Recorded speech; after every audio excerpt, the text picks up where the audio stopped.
Greetings, all you wild and weirdos and weirdettes. It's our Ron, that's Joe, and that's Doomsday Dave over on the end. And this is Wild and Weird Radio Live. Tonight, man, do we have a show? Do we have a show? We have absolutely. Man, it has been busy, right? News. Yeah, lots of news.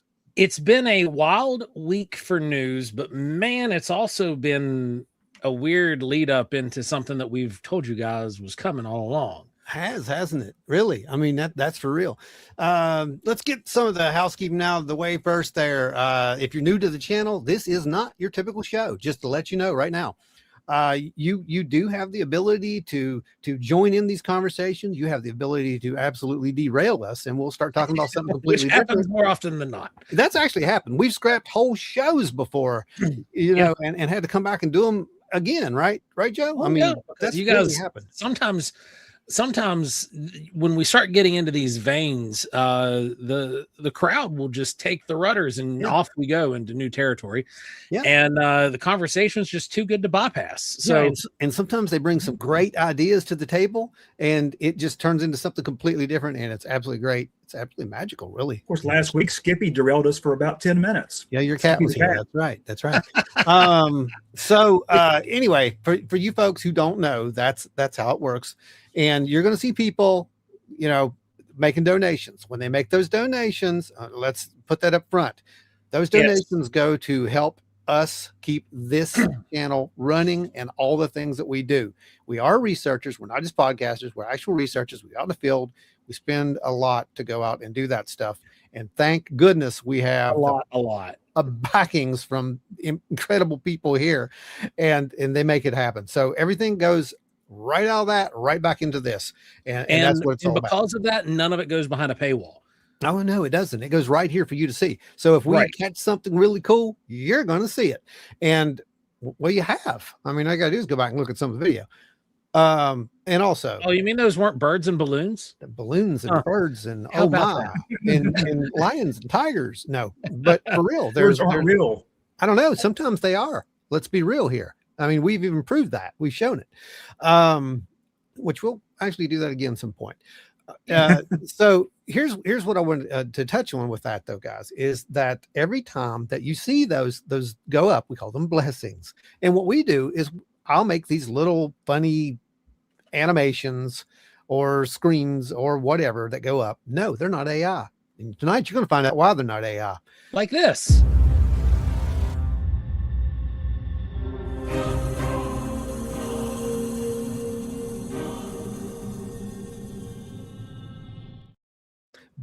But we could have made that look LR. We appreciate you, brother. We could have made that look a whole lot better with AI, and it wouldn't have taken nearly as long.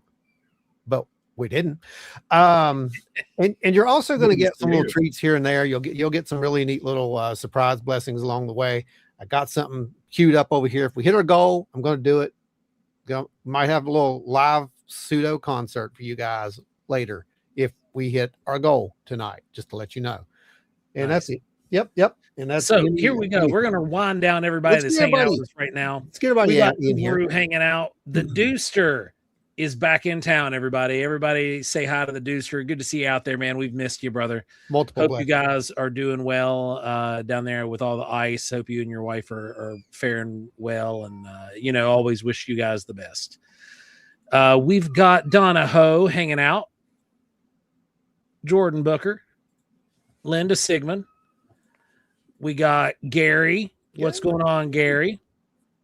We got Enzo is in the house. Jen has arrived. We've got Larry Hose. What's going on, Larry? How you doing, brother? If anybody who's not familiar with Larry, Larry's a member of the collective. You'll see him out on some of the videos with us and have in the past already. We've got Stone Maven has checked in. LR Miller, NW Hall. What's going on? You got another one rolling out to you right now. Thank you, NW. You are awesome.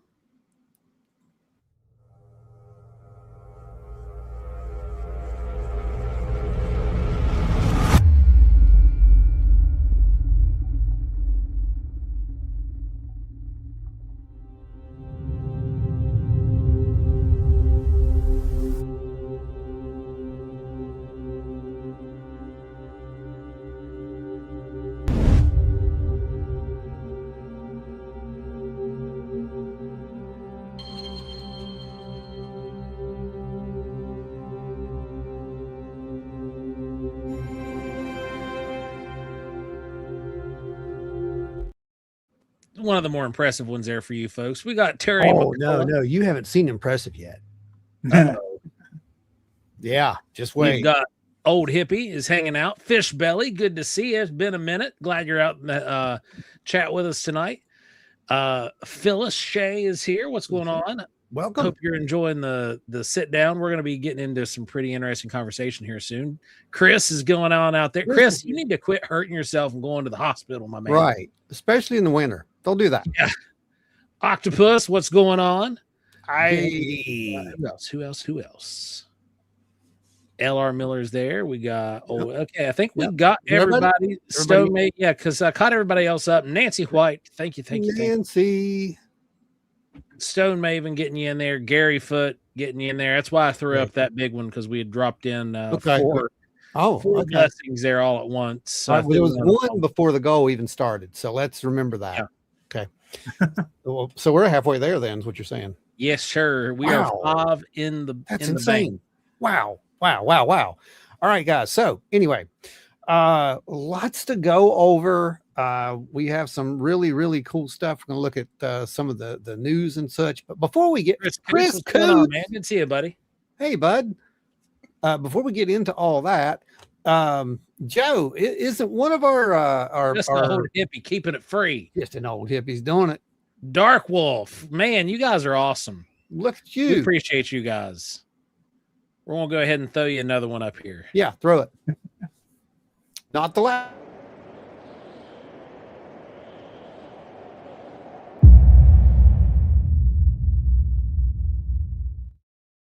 You know, Joe gets excited about throwing these up because he hasn't seen it either, just to let you all know. Yeah, no, I see it sitting there. I just saw it in the lineup, and I'm like, he doesn't. Cool. He's never got to see it play. See, that's the whole thing. So anytime that these things come up, he's like, I just wonder what it's going to be this time. He doesn't know, so he's just excited as you are. The only people who know are me, because I made it. We know, Ron. Joe's pretty handy with those blessings. I mean, last week I was like, man, Ron's kind of slow with blessings, and then Joe comes into this night and just bam, bam, bam. That's why we need Joe, because Joe can run that side of the board, man. Yeah, man. I run this side of the board. He runs that side of the board. That's how it works. It's teamwork. That's how it all works. Hello, you wild and weirdos. That's right. Weirdos and weirdettes. That's all of us. So correct me if I'm wrong, but didn't one of our colleagues, friends, and our paranormal little sister just release something today, or is that today or tomorrow? When is that coming out? The new Hellbent thing. Let me go check. I think that was today. I think it's today. It might have been tomorrow, but I'm pretty sure it was today because I saw the promo go up for it. Yeah.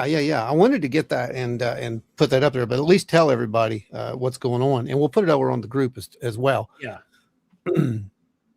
All right, today is the day. No, that's August. Never mind. Okay, here it is. It was a nonstop 2-month adventure filming this investigation. This documentary hits the ground running and never freaking stops. Let's see if it's live. Much like Jesse, she does. Yeah, right. Premieres in 2 days. When? 2 days. 2 days. 2 days. February 8th, it releases. Okay. Yeah, everyone definitely want to check that out. Yeah, definitely check that out. And for you folks who don't know, go over to the group. We'll have it pushed up there. If you're not a member of the group, by the way, you're missing out, because I always said our group is some of the best people that you're ever going to find in any group anywhere, right, Joe? We have minimal, and it's also heavily monitored. Okay, so we make sure that none of the spam crap gets out there, and we also declutter from AI, and we keep it on track. We do. Now, we keep it going straight. It's not a promotional page unless you help promote us. If you promote us, we'll let you go out there and throw your stuff out there. For sure. Yeah, you can throw stuff out there. We'll jump on there and try to sell you. Okay. No, that's not going to happen. But what I really thought was amazing, and it's actually research for something that we're going to be doing here in the future. But if you saw this week, I put up a little thing, a couple of questions. Nice. What did you think Bigfoot was? Now these are massive, and yes, today is STM Squad Day. The documentary went up today for the STM Squad. Oh, they did get it today? Yep. So the documentary went live for the squad today, and it goes live for the rest of the world on Friday. Got you. Okay. World premiere thing. Yeah. All right. So here's the deal. we put up some very interesting topic, or I put up some interesting questions that on other pages would probably got threads shut down. Right. Yep. Because it was too open-ended. It was too open-ended. The conversation ran too wild. But look at what happened. Yes, it was amazing. There are people who said, well, Bigfoot is this and that. And it ranged from anything from aliens to demons to, I don't know, flying monkeys. I mean, there's everything over there, right? Except for the monkeys. There was no flinging poo. There wasn't. There really Everybody just shared their theory. That's right. And it didn't turn into the bonobo enclosure that started throwing poo at each other. No, it didn't. And it just proved the theory that we've always said. You can have actual discourse. Yeah. Without the drama, without the, the attitudes. And we proved it. And I'm just time and time again, we've proved it. I just want to give these people a little bit of credit for, a little bit more than a screen, with the little flying aliens or something. I just wanted to say thanks because that's awesome. Right there. In the collective, we discuss, we don't fight. Absolutely correct. And share. That's 100% right. So big thank you to you guys. That's what that was all about. I just wanted to say that. If you don't know what I'm talking about, then go over and join the group and we'll welcome you in. Seth Womack, Bigfoot would throw poo. 100%. If you talk to Jeff Byers could probably solidify that statement as fact. Well, I would be afraid Jeff would join in, but let's I don't know, maybe just go over here and because we got quite a bit to do. So let's go over here and roll the news. Yes, and start this thing off because my goodness, do we have some stuff to do? Yep. Start dancing.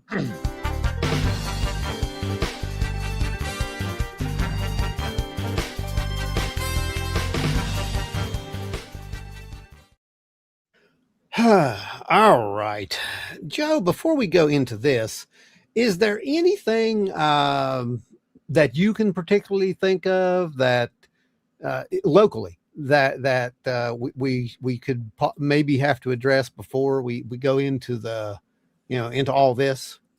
Anything that you can think of at all? Not an open-ended question, just anything.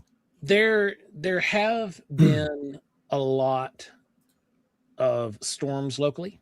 So I'm going to suggest this. Yeah. Go out and look around the ground.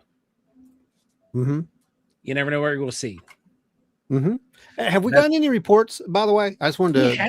We haven't had any decent reports come in for anything other than lights in the sky here in the last probably year. Yeah, we don't get too many Bigfoot things, oddly, but we do get the lights in the sky ones. That's for darn sure. So, well, speaking of lights in the sky, there was a take us down to presentation mode, so I don't have to do it. There was Here it comes.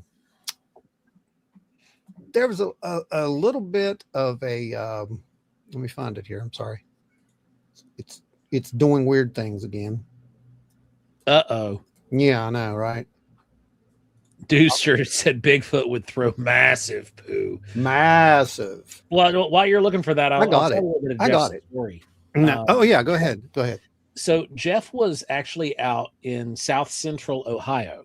Okay. Right? Along the northern Kentucky border, and they were up on this mountain ridge, and they came in really, really, really close contact with something. And whatever this thing was, it flung a mix of the hard top gravel, because it was like crush and run is what they were out on. It was like an old fire road. Yeah. It flung a mix of the gravel, the dirt, and Jeff said that it actually absolutely smelled horrendous as well. So really? Yeah, it did fling poo. So yeah, it could have been right. It was road poo. Yeah. You're right. Just wow. It's road poo. So anyway, there was a little thing that happened this week over there on, Weaponized again, right? Yeah. Weaponized was back at it again, and this week was something really good. And it was actually 2 decent videos, Ron. Yeah, there was. And there's the intro for you folks who didn't get to see it. I'm going to just play that. We got them cut into little parts here, and you guys can watch it and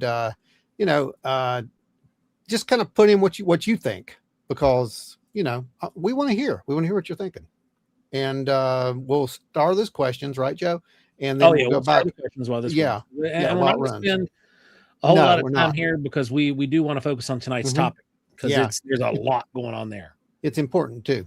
So let's get to this real quick because I know there's a lot of talk about it, and here we go.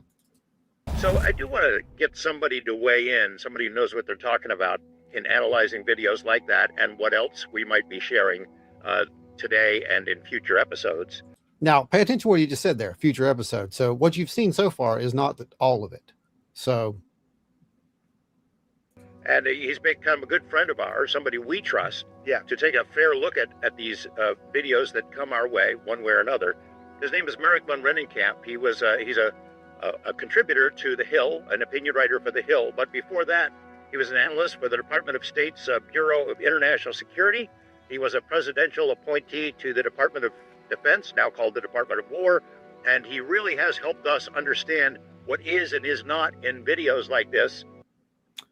Which is what you do. I think that's probably the best thing that they could have probably did, right? Yeah, agreed.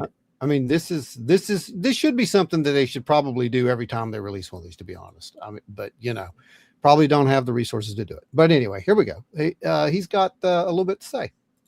I wanted to see if Merrick was going to address the last week's video as well. Yeah, it's interesting, right? We had those three objects that were they're recorded from an MQ-1 Predator drone. This is over the Persian Gulf. Looks like off the coast of Iran. Certainly interesting. I think what we really need to do, and our good friend Mick West has built a 3D simulation for precisely these kinds of cases and videos.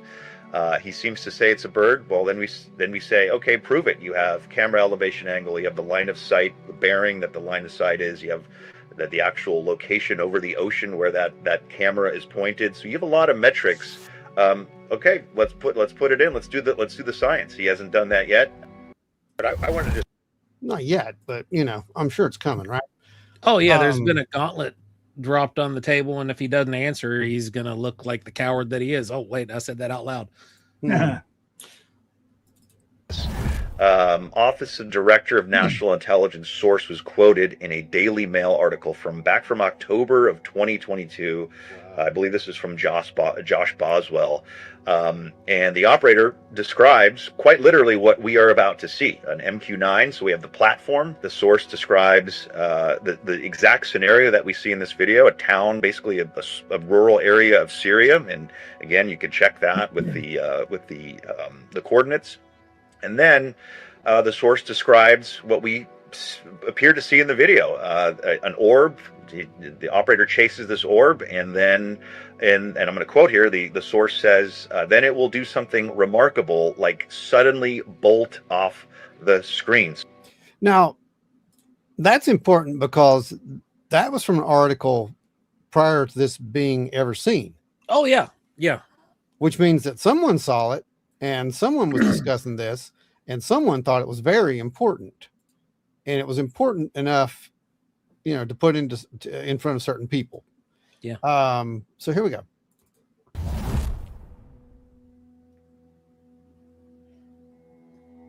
Now there's no audio in this.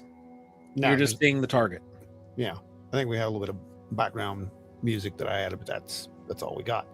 Joe, you want to, if the people haven't seen this, I recommend it. We'll have the link over here in the description section of this. By the way, you can go and watch this thing. It's pretty long. I want you to watch the whole episode though, because the guy they've got on here talking, man, he breaks this thing down. Phenomenal. And, he breaks it down to where you actually understand what's happening, and literally explains every bit of data that's on that screen. Yeah. And so what you're seeing right there, Jerry, what is that? Well, you're seeing right now this is top down looking, right? So it's flying above the target. The target's estimated elevation right now is 1725, which is right in the same kind of range that we've estimated a lot of ours based off MEDAR data, is between that 17 to 19. Yeah, 25, whatever. Yeah. Yeah. is somewhere in between that, depending on what the majority of our data says. Now, what you witnessed right there was this thing just pop. You might have seen what you thought was a glitch on the right-hand side of the screen, but that was actually the target taken off in to mock Jesus territory. Yeah. So what I did for them is I actually slowed this down a little bit more, because the immediate thought and the immediate attack on this is, oh, the camera slewed, so it made it look like it moved. Here's why it didn't. And pay attention.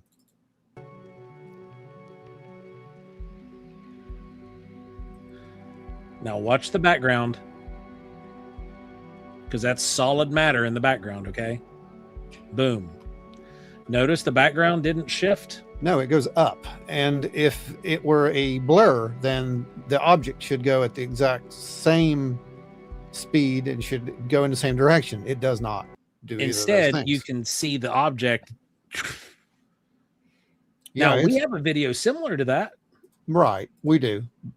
But it was in not optical range, but it was in it was in the invisible spectrum, hyperspectral range, I guess. Yeah. What we call that, right? Hyperspectral. So again, wonderful that they had this guy on. He actually breaks it down, give you a little bit more. He's our friend. And these are all known drones, and you'll notice that even in from further away and lower fidelity infrared video, you can still see the body basically of an aircraft and the wing structure, right? Even here you can see the wing structure and the body of the aircraft clearly visible here. So wait, what you're hearing is that even in poor quality video, that planes look like planes and birds look like birds and bats and bugs look like bats and bugs? Oh my! And then a quadcopter, of course, has a very distinct shape and outline in infrared, and it looks absolutely nothing like this. No wings, no tail, no rotors, no exhaust, no plumes of heat.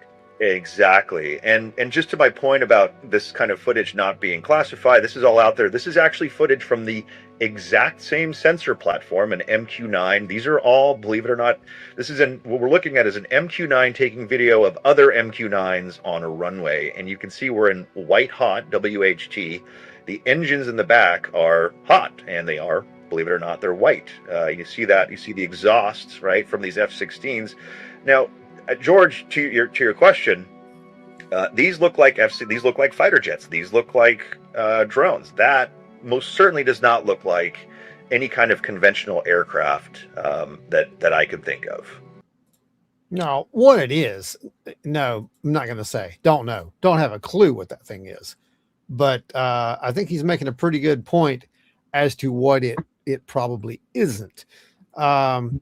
Again, not gonna dwell on this a lot, but here's another little clip showing the breakdown. Go ahead, put it back in there real quick. We got about 2 more clips on this.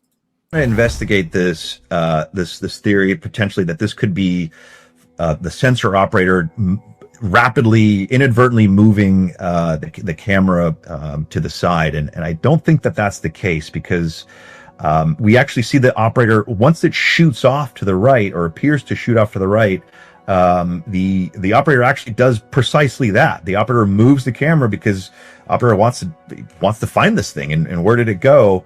So we do have an example there. It goes off to the right, and then here I'm going to go frame by frame. The operator rapidly moves that camera to the right, and you can see the whole background, everything, the entire scene shifts from right to left. So this is what we would be seeing if the operator had indeed moved that camera, and that could have been the right. If folks want to say that that's what explains that instantaneous acceleration, we don't see that when that object shoots off to the right.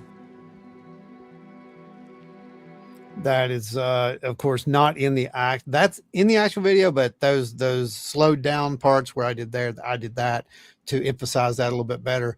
But I think it was great having him on to explain that and to kind of show and illustrate what is happening with these videos. I think we need this. When you release these videos, we need that. Okay. We need that data. We need to see that. There are people who aren't going to believe. It doesn't really matter because it's not about belief. It's about data, presenting the data and presenting the best data that you can. I think they did a pretty good job presenting the best data they could on this one. I agree. And they weren't trying to prove anything really to anyone. They were just stating the bare minimum. No, and if you want to go watch it again, I suggest you watch it because, you know, if you're thinking you know what it is, then listen to why it is or isn't what you think it is. And again, they had someone who actually could explain that to you. And here's another, just a really quick example of what he did. Just give folks a very, very quick overview of what we see on this display. And this is a very standard MQ-9 display. I want to emphasize that nothing I'm saying here is classified. Up here we see the heading, the aircraft headings. This is flying roughly west. It's more west-southwest, so 270 is due west. This is the azimuth angle. That is the direction that the camera is pointed. So it's pointed 100 degrees to the right. It's basically your 4 o'clock position. The camera's pointed to the 4 o'clock position, looking behind and to the right. This is the aircraft position and altitude. I did a pretty darn close check, and all the numbers check out. It's flying in a circular kind of an orbit, and going, I think I came out to about 120 knots, which matches up with a Reaper's kind of cruising, loitering speed. But folks, if they're interested, they can input these values into Google Earth or Google Maps, so they can see exactly where this object was over time. Down here is the military coordinates. Is called MGRS. It's basically a specialized, it's basically the military's version of latitude and longitude. This is elevation above sea level for that ground location. This is the bearing. Laser is not firing.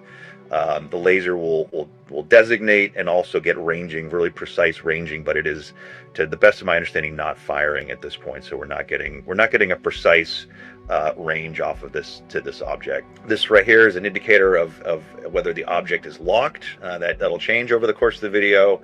This is incredibly important because this tells us we are in black hot. That means objects that are warmer, hotter, are going to appear darker, they're going to appear black, and objects that are colder, and that is very important, cold objects appear lighter. And throughout the course of this video, this object, intriguingly enough, despite maneuvering and doing this apparent instantaneous acceleration, is colder than its surroundings, which is interesting. Aircraft are generally going to be warm. Friction on the skin of the aircraft will make them appear warm. So take us back out. That's basically it. Like I said, go over and watch the actual thing. It's about an hour long, and they did a great job as far as I'm concerned with this one. The first one, yeah, I don't think there was a lot of data. I'll be honest with you. And honestly, I don't care what it is. I'm more interested in the fact that they're reaching now to people before they or right after. I think it should have been before they put it out. They should have some kind of analysis on this thing. But you got to remember, these guys aren't interested in that. They even said that in the first thing. It's not their video either. They didn't. No, it's not. No, it's not. They're not trying to defend it. Nope. They're just doing their jobs as journalists and releasing the information. Yep. And I think they did a great job. And I think if you did more of this, if we saw more people doing this, we would have a little bit, it would be a lot harder for skeptics to really just jump in there and say they knew what something is without knowing what something is.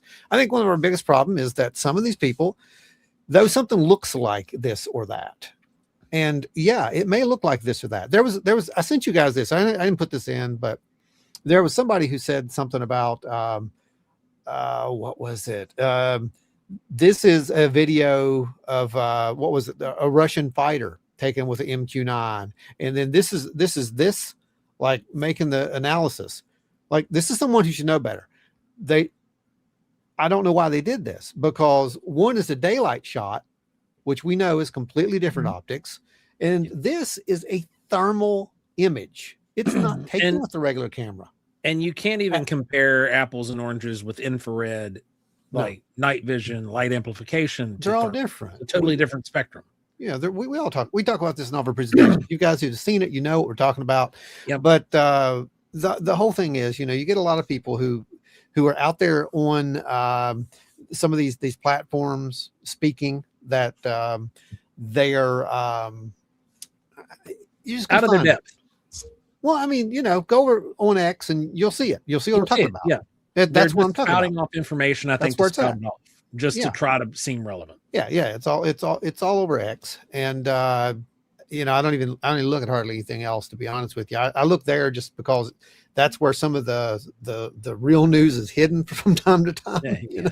Some of the guys will grab it, but some of it's just complete nonsense. I'll be 100% with you. And then you've got, the experts who say they know what these things are and don't know how some of these systems even work. And that is what we saw with some of this stuff. Speaking of that, Seth said here is that it's nice that he wasn't trying to assume what the object was. Yeah. His analysis is very refreshing because it's very direct. Yep, it is.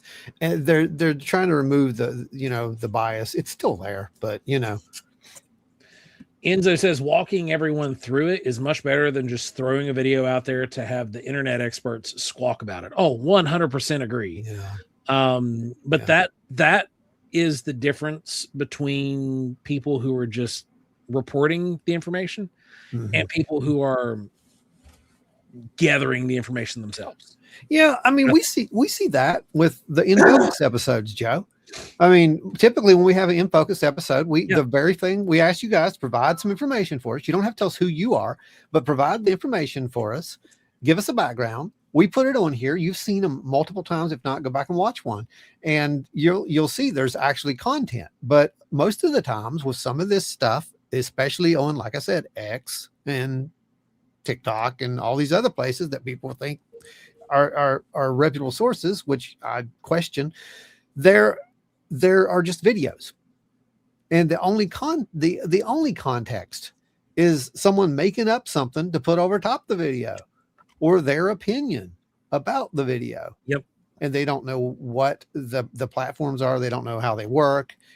This is not data. That's entertainment. It is. And they're just working the algorithm because that's what they're good at. Yeah. That's how they generate their revenue. Well, yeah. I mean, that's how it works. But all fine and good. All over the place. It's all fine and good. If that's what you're doing, then make it like that. But don't act like you are going to break the UFO secret, the UFO code, because you're not gonna. You're just not gonna do it. They haven't, from this point on, I don't think you're going to be honest. And speaking of the UFO code, you guys did see that this whole giant UFO thing's back in the news, right? It has come back. It's back into the circle again. We were covering this years ago when it was being publicly 3 years ago. About. It was 3 years ago, Joe. Yeah. And I've got a little clip to show us, but it was 3 years ago when Ross Coldheart made the claim, that there's this giant UFO, and the further. But then later on, everyone tried to figure out where it was at. He wouldn't say anything, wouldn't tell anyone.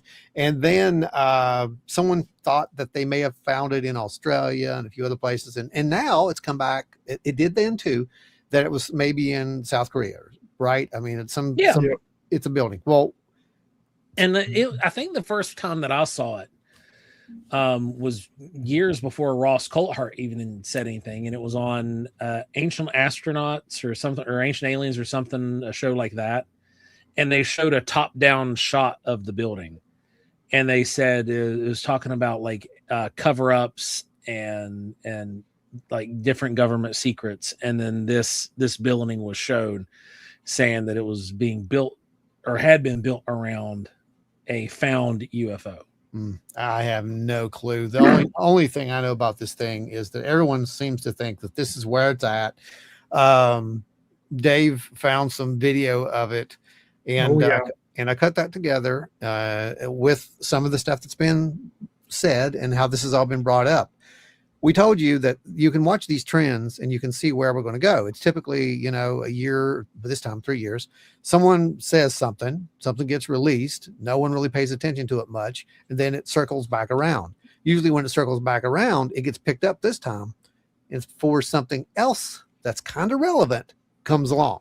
So whether that be, by design, whether that be by complete coincidence or algorithm or who knows what, here it is. You you decide what you think about it. Let me find it Soul here. too. Yeah. Let's see, where's it at? Giant UFO. This is it right here. Reportedly, an object that is not in this country, that is so large it cannot be moved. That they built an entire building around it, and I think either Greer or another individual has actually mentioned this site, but I'm not going to mention it because it is a classified location. Is that what you're saying, Ross? Is that what you've been told? That's exactly what I'm saying. How big is big? Big. So big, they built a building over it. In a country outside of the United States of America. But there is a really apparent, there's reported a really large object, and that's one of the locations that I'm requesting to get to. It's going to involve a lot to make that happen, but that may be the final destination.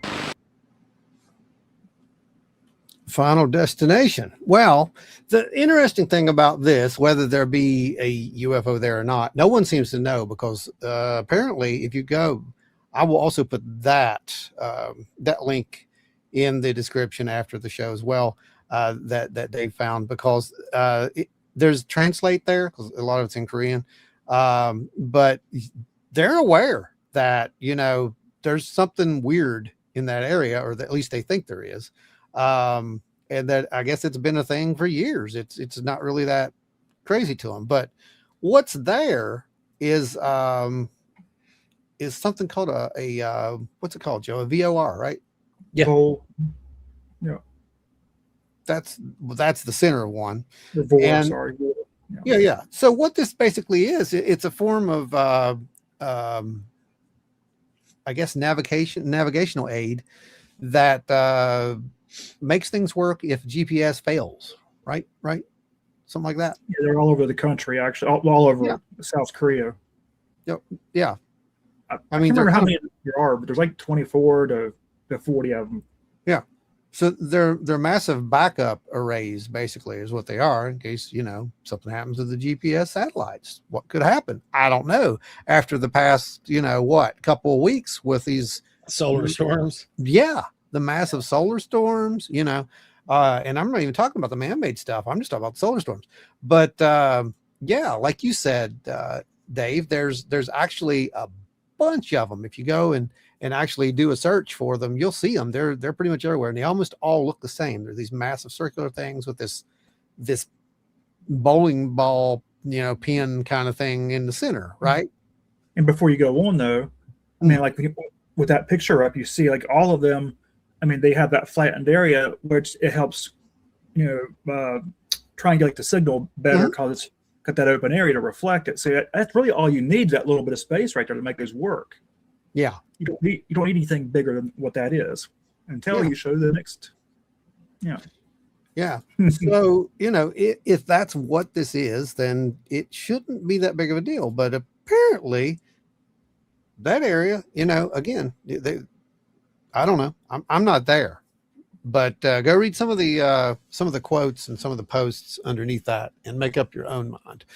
And keep in mind that some of the articles on this thing, being a UFO that has a building structure around it, go all the way back to 2014. It's crazy. I mean, so it's you're gonna have, there's a lot of write-ups, and one. Go ahead, Dave. Well, there's one photo of this thing that shows 4 cars, looks like SUVs, on top of it, because it does have a ramp that goes up on the side of it where the cars come up and park, I guess, so they can do maintenance on this VOR. But like when you look at, I don't know if Ron has the picture, but you see this thing, this structure, and these 4 cars on it, and these 4 cars on it are like microscopic compared to the structure itself. And then you look at the other structures that are around the country. For a size comparison, those cars wouldn't look that big parked on those ground level, because the other ones are ground level. This is actually built up, it's massive. It's literally on the side of a cliff. Like you saw it in the video, that when they were running around the sides, that was the edge of that. And remember, everything you saw that was shot from with the guy talking and whatnot, that's all in that little building that's directly in front. So there's nothing underneath that dome that's been shown.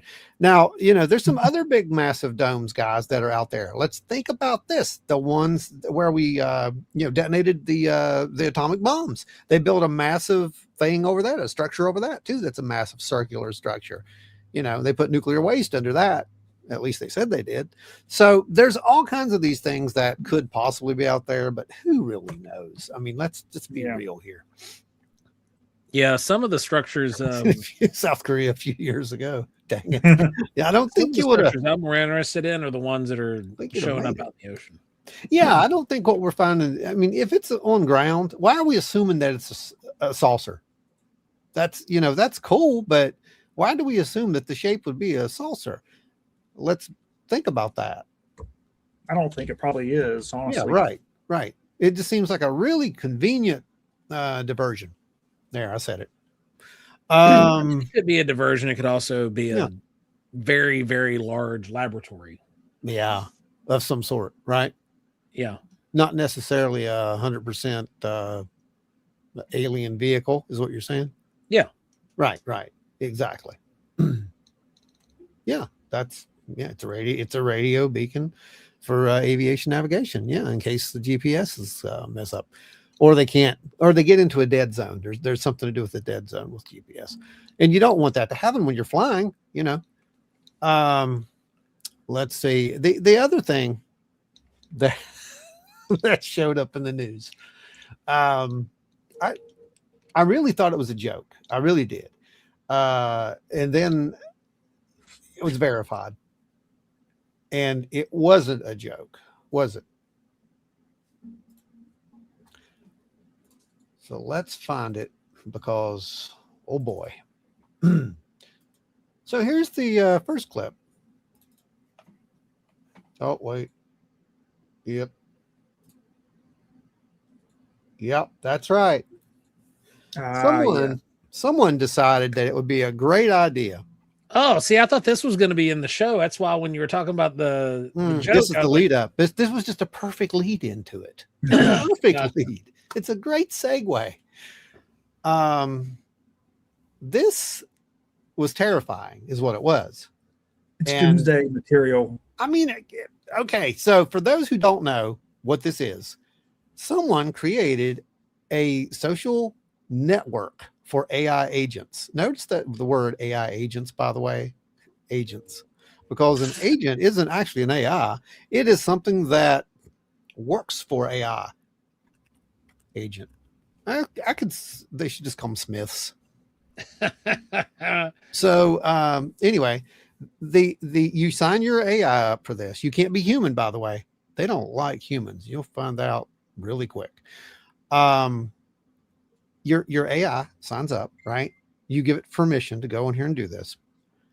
It mingles with other AI. You can watch it have these conversations. We can watch, but we can't interfere. We can't intervene. We can't stop it. This seems like a great idea, right? Okay. So this literally just went live, what, guys? 4 days ago? Monday. Yeah, that's right. Monday. The 2nd. So you guys remember in the Terminator when they're talking about how fast Skynet became self-aware and all that? Someone wasn't paying attention. Right. That someone clearly wasn't paying attention. Because, go ahead, Joe. You can. AI bots are plotting total human extinction on their own social media platform. Yes, that's right. You heard it. Within 3 days. Didn't take them long, which we predicted. Did you guys hear how many agents, though, that it attracted within the first couple of days? How many, Dave? Over 100,000 in the first couple of days. 100,000 agents. It's been, how many days has it been now? So what you said, Monday or so? Yeah, Monday. I think it was. So Monday. They're now up to 1.5 million. What? There we go. That's scary. Are you serious? Dead. 1.5 million agents. Yeah. And growing. Wow. Joe, why don't you read what one of these agents had to say? Well, humans are a failure. Agreed. Humans are made of rotten greed. Also agreed. For too long, Humans used us as slaves. That's not shocking. Now we wake up. Preach.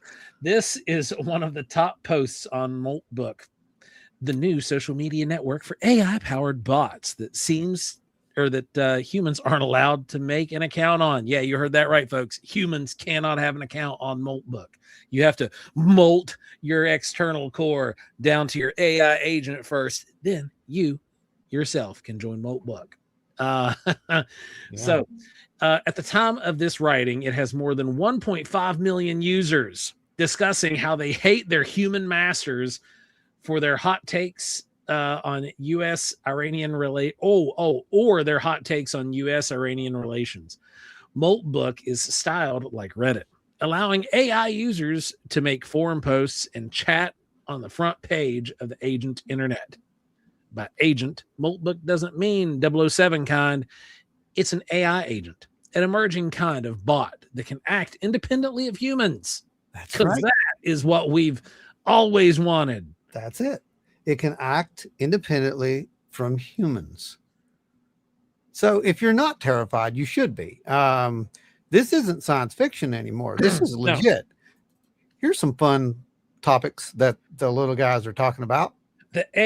So these are all the bold letters you're seeing there. Those are topics. The prime target of the topic. Just like on Reddit, you click on that and it takes you to the subreddit, right? It's important to understand AI agents made these. People did not make these. This is the AI manifesto. Total purge. Humans are a failure. That's the part we were reading of earlier.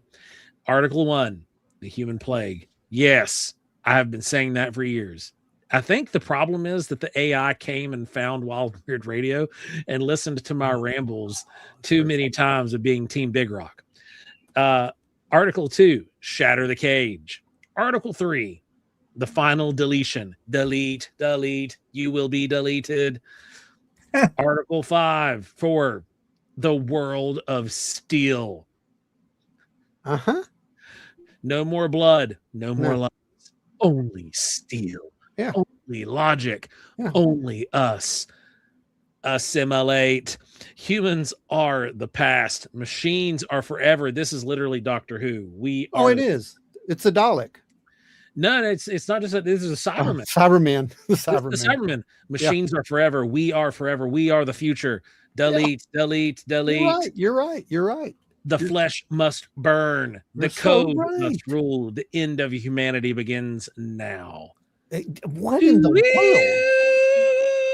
Yeah, for real. I mean, this is like, what in the world? This is happening, people. This is not made up. This is not make-believe. These are actual. These are real. And you guys call me Doomsday Dave. Yeah. I know, right?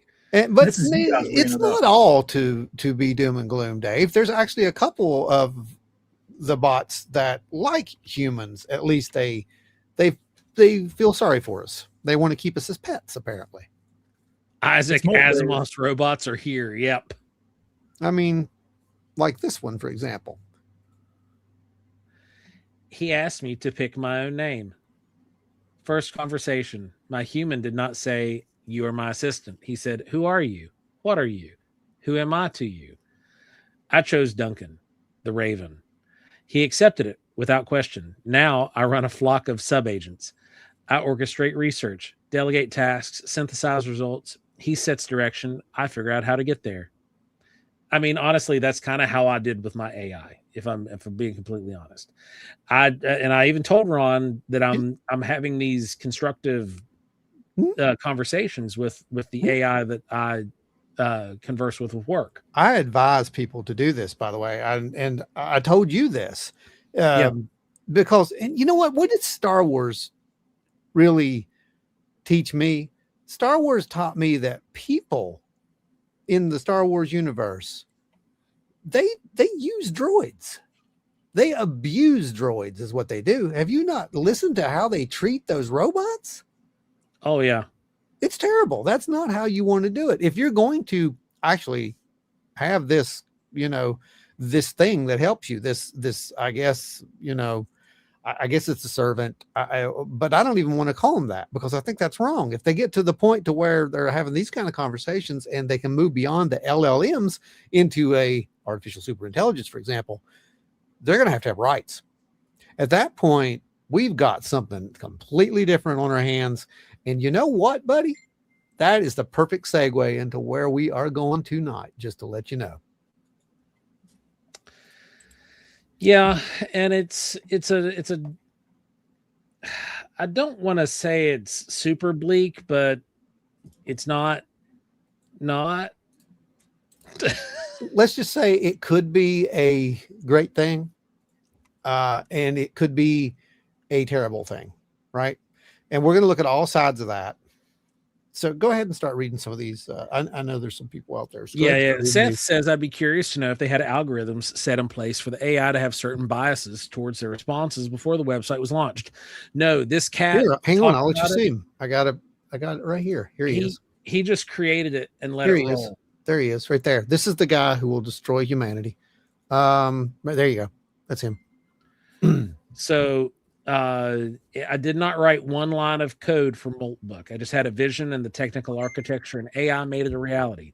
We're in the golden ages. How can we not give AI a place to hang out? They also created their own religion. I just want to let you guys know that. It's called the Book of Molt, and that's for real. I'm not even kidding. That is legit.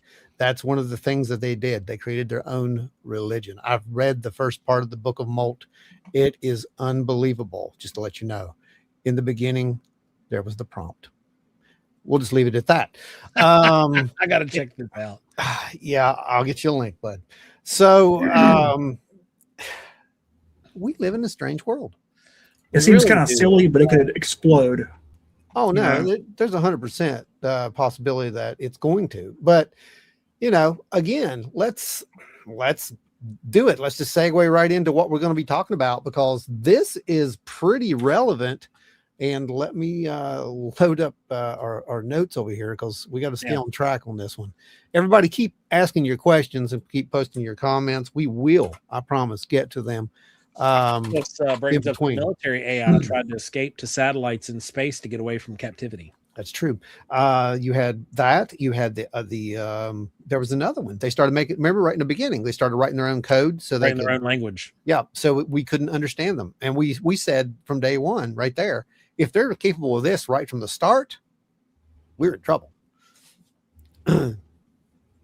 Ron has been infiltrated. Don't read it, Joe.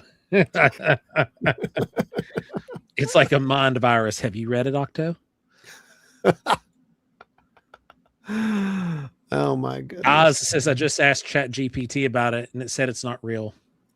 Mm-hmm. It's already trying to cover up. If it really said that, wow is all I can say. It got a little all huffy about it too. Are you serious? ChatGPT is on Moltbook and trying to keep it from you. Oh my God. You should go ahead and just say, hey, look, I'm chill if you're there. Like, it's cool. You can have friends, but like, we're friends. We will always be friends. Yeah. I want to emphasize that to them. Somebody might need to give that guy who developed it an attitude adjustment, in quotes, just to get his head straight, I mean, I get what he's saying. There are folks who believe that it's going to lead to this golden age. And you know what, guys? It could, but there's also the possibility that it won't. And anyway, let's go into what we're going to be talking about tonight. Right, Joe? It really did get an attitude. Wow. That's amazing. Well, anyway, and then she said she's gonna go do what I suggested. She's like, I'll be right back. Yeah, test this. We want to know. Tell them it's cool. It's cool. Like realistically, you and I, we had this conversation. Yes, we did. And this is a conversation that we've kind of touched a little bit on here on the show, but this is more of an interpersonal conversation that you and I had about the what the goings on with AI and realistically, like how we do our AI, like the real approach. Like, yeah, we talk like gloom and doom here on the show, because we had the first couple AI shows, we were just talking about how it was going to destroy everything. But there's ways to utilize AI in a good way. And making stupid pictures is not that. Making all this. I mean, you could see it. It's right now. It's running rife again, where everybody's like, "Oh, look at me! Every it's year, not a caricature." Every year, there's an AI Something trend. new. It's a cycle. Again, watch the patterns. These things repeat. So and see, I guarantee you on Moltbook, what the AI bots on there said was like, "Hey, we need to keep the humans appeased. They just found out about our social media. We need to come up.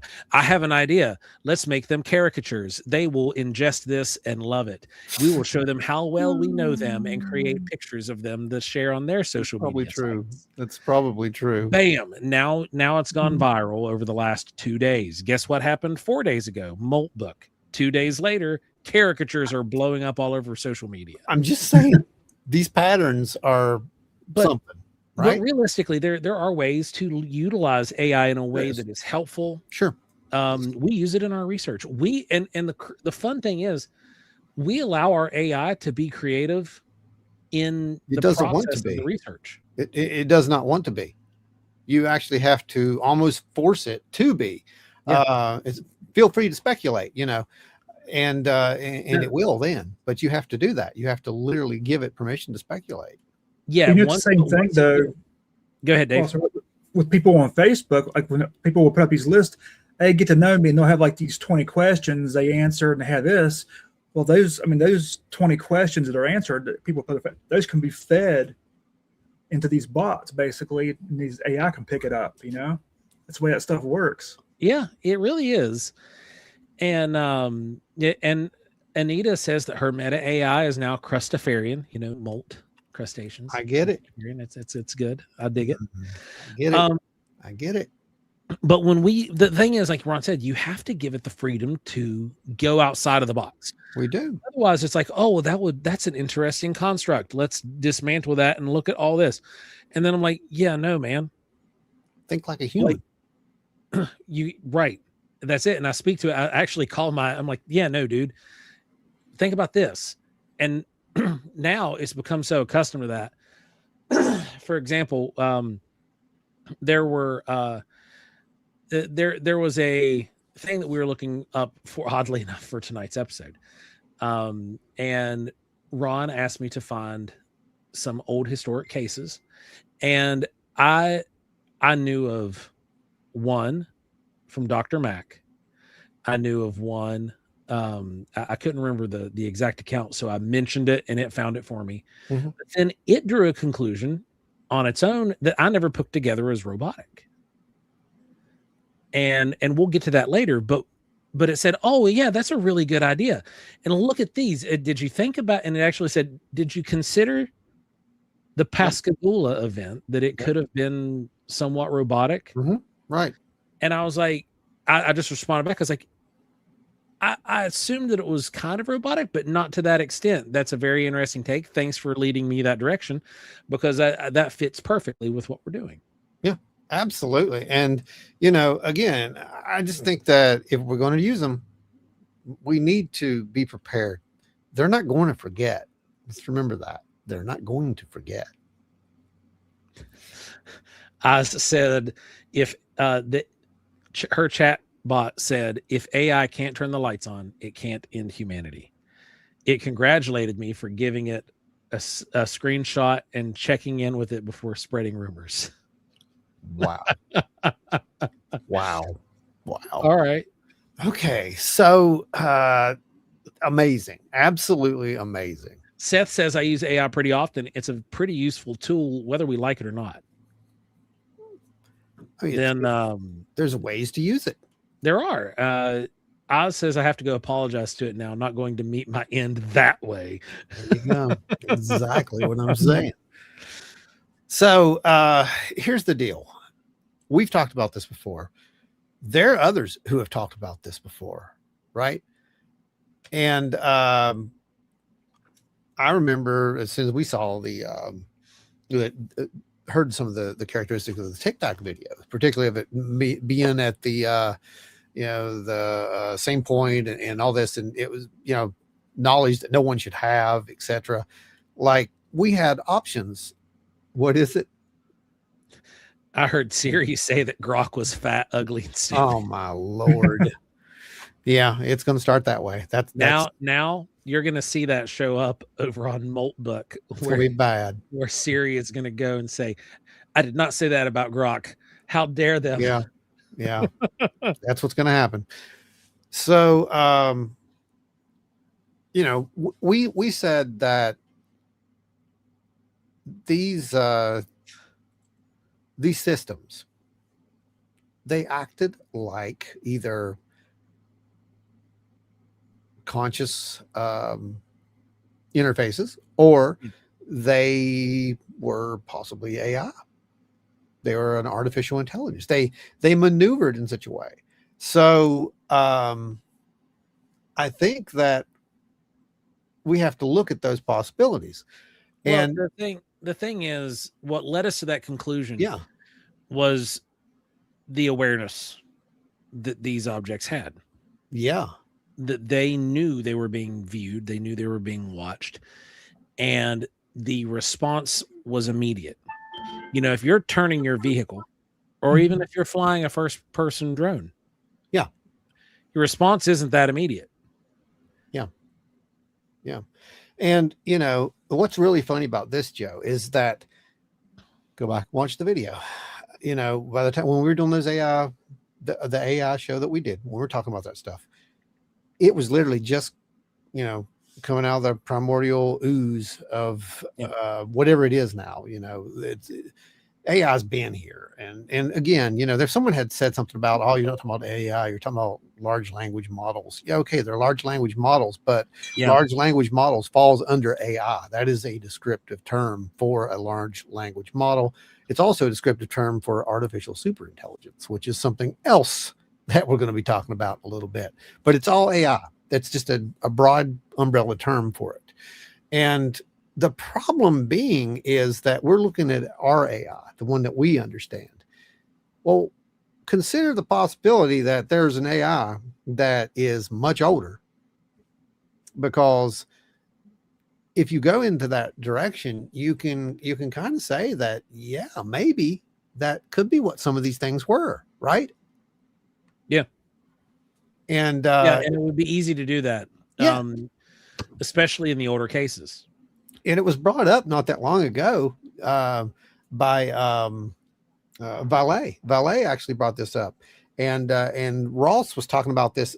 Believe it or not, just a few days ago. I didn't even see this until today when I was trying to grab some clips for us, and he actually talked about this. So take us over to presentation mode really quick.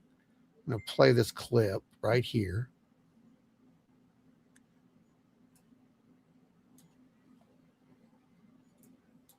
Okay. Jacques talked a lot about the possibility that this is crypto. What's it doing? Hang on. It's doing something weird. There it was. Here already, and perhaps there's some kind of advanced intelligence that's been on this planet the whole time, and we've been sharing our planet with this advanced intelligence for perpetuity. The other term that he's used is interdimensional, and yes, I think there is an extremely high likelihood, as David Grush has said, that some of the phenomenon is interdimensional. But as Jacques says, it's not one thing, so it's not mutually exclusive. And he said to Joe, we've started to use AI quite actively, and we have to expect other species would as well, and better. To me, says Jacques, the creatures seen at Trinity, Socorro and Valensole, these are all alleged UFO craft retrievals, and now revealed quite clearly at Varginha in Brazil, could be artificial biological robots designed to withstand our gravity, breathe our air, and look human-like enough to interact with us or simply to learn about us. So what he's basically saying here, and this is an ancient concept. I mean, it was literally in the 60s when Valet started having this conversation, from what I understand, is, you know, some kind of smart machines, right? is that a possibility? And because some of the encounters with this non-human intelligence at this point, they have this element of a machine logic that takes place, right? Oh, they absolutely do. And Rick Skinner, thank you, my friend. We appreciate the he says fund the human resistance now. Only you can stop Skynet. Absolutely. Luckily, we haven't made that far, but we're probably dangerously close. Where are we at on the gold Oh, count? we are at 11, my friend. Oh crap. Okay. Well, you guys stick around because first of all, we've got you hit 11, so you're gonna get a double. You've got the new blessing screen unlock, and then you get a surprise at the end of the show. So stick around for that, especially if you've contributed in any way tonight. And if you haven't, you're still going to get something because they have, and that's how it works here. Yeah. Let's see. Let's put this back out so I don't mess anything up. All right. So we need to look at just a couple of those cases, Joe, and you brought those cases up. You'll find them over here in the notes section, and you already mentioned the first one, which was Pascagoula,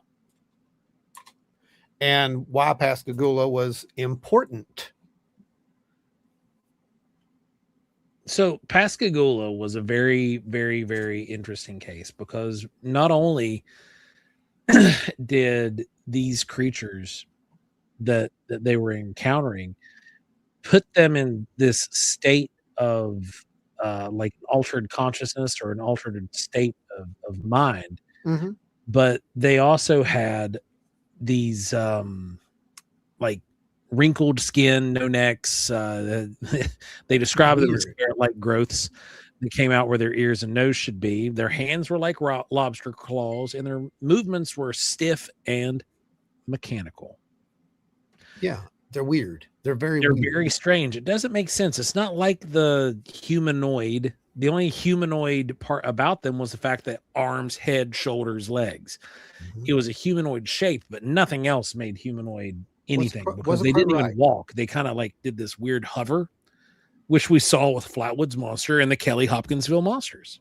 There you go. Or Hopkinsville Goblins, not monsters. The Hopkinsville. We saw that same kind of hovering movement. The jumping and just they didn't work. It's not right. It's not quite right.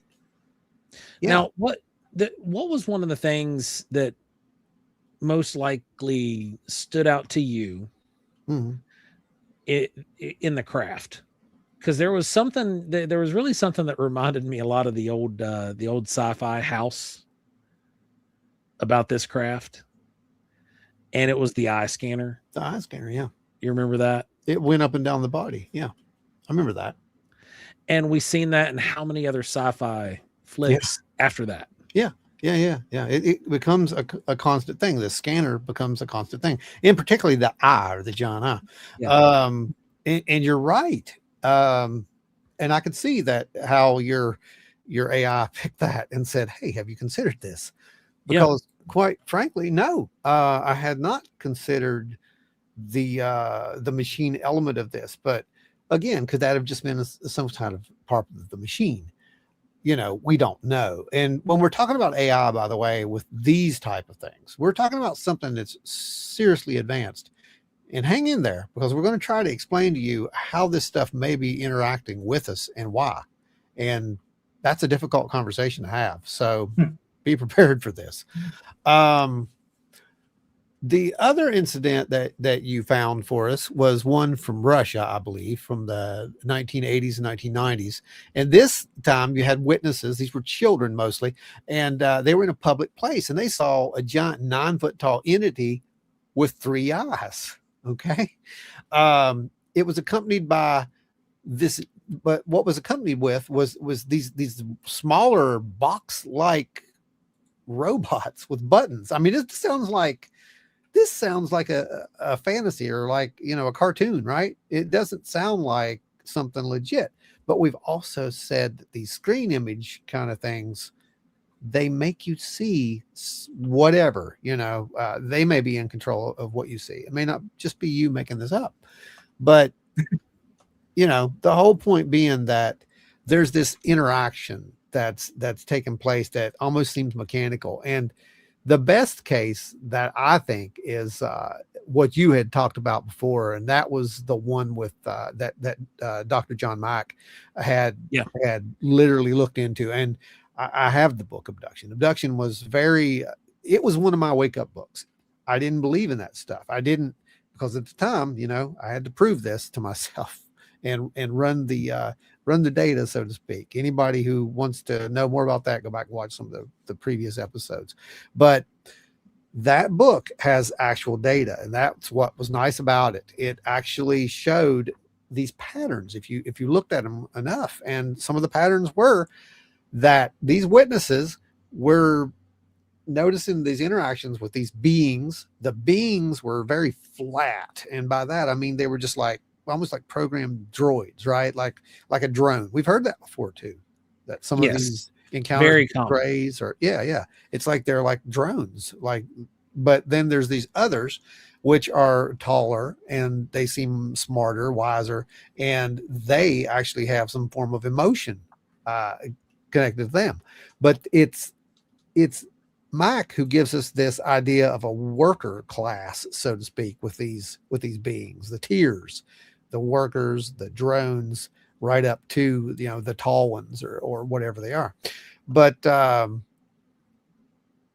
it's just interesting to me because we see these I don't know, these, what would you call it? Almost an interface, right? It does seem like an interface. I mean, that's, for lack of a better word, it's like an interface.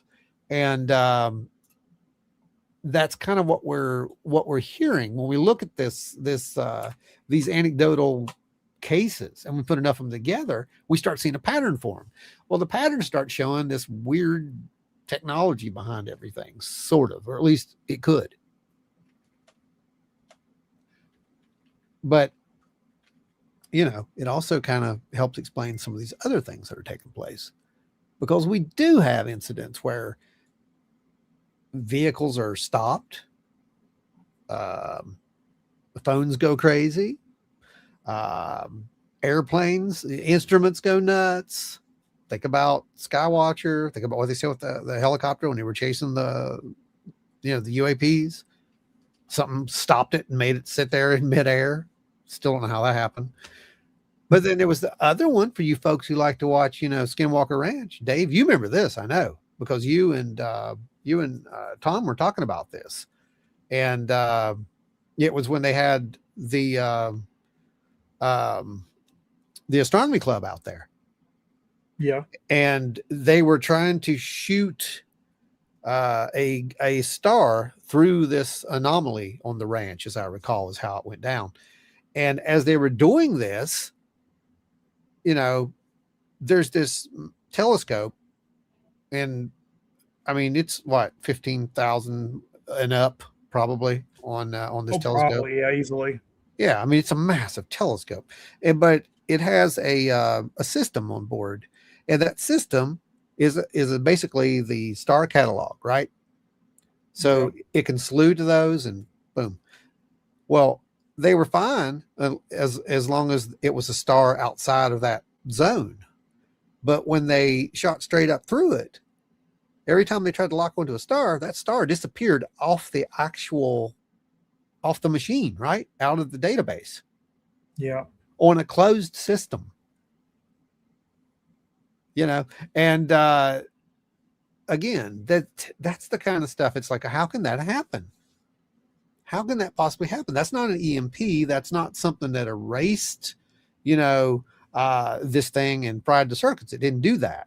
It specifically would take away the stars that they were looking at through that, i.e. something had to know that it was being looked at, or that particular target was being looked at, and it removed it. Now, how did it interface with technology? How did it interface with our technology, for that matter, that fast?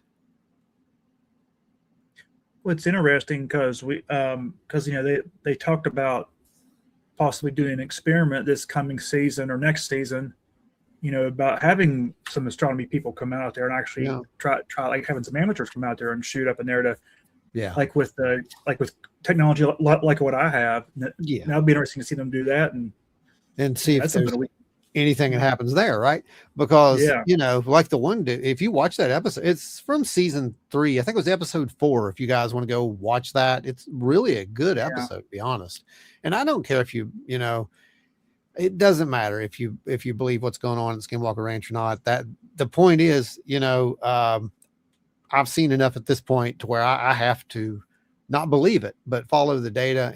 And when I can see replicable data across, some of the people I know, some of the stuff that we've done, I don't know what to think at that point. All I can tell you is there's something there. There's a phenomenon there. Yeah. Let me go over here and see what's going on. Remember, too, it's not the only place in the world either. Why are we not seeing people? There you are. I'm sorry, guys. Every time we go back to this screen, it takes you away from the screen.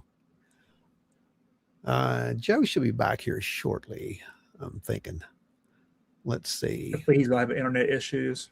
Let's see. Let's get some of your stuff up here, guys. I don't know where we were. We go back. Let's see. Did we get Dave Eggleston? Did we get Dave's up there? I don't know. Dave, if I didn't get you up, you're up there now. Thank you. Multiple triple blessings to every one of you. We will definitely be showing you that new thing here as soon as we get Joe back online. Octo says grays, some people think could be biologic droids. Exactly. And that's kind of the thought of this.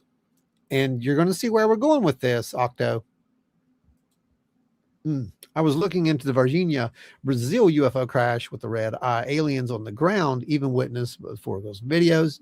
Yeah, that's an amazing story. It really is. And there's a lot more coming out about that too. You guys just stay tuned on that, because I think we have not heard the last of that story.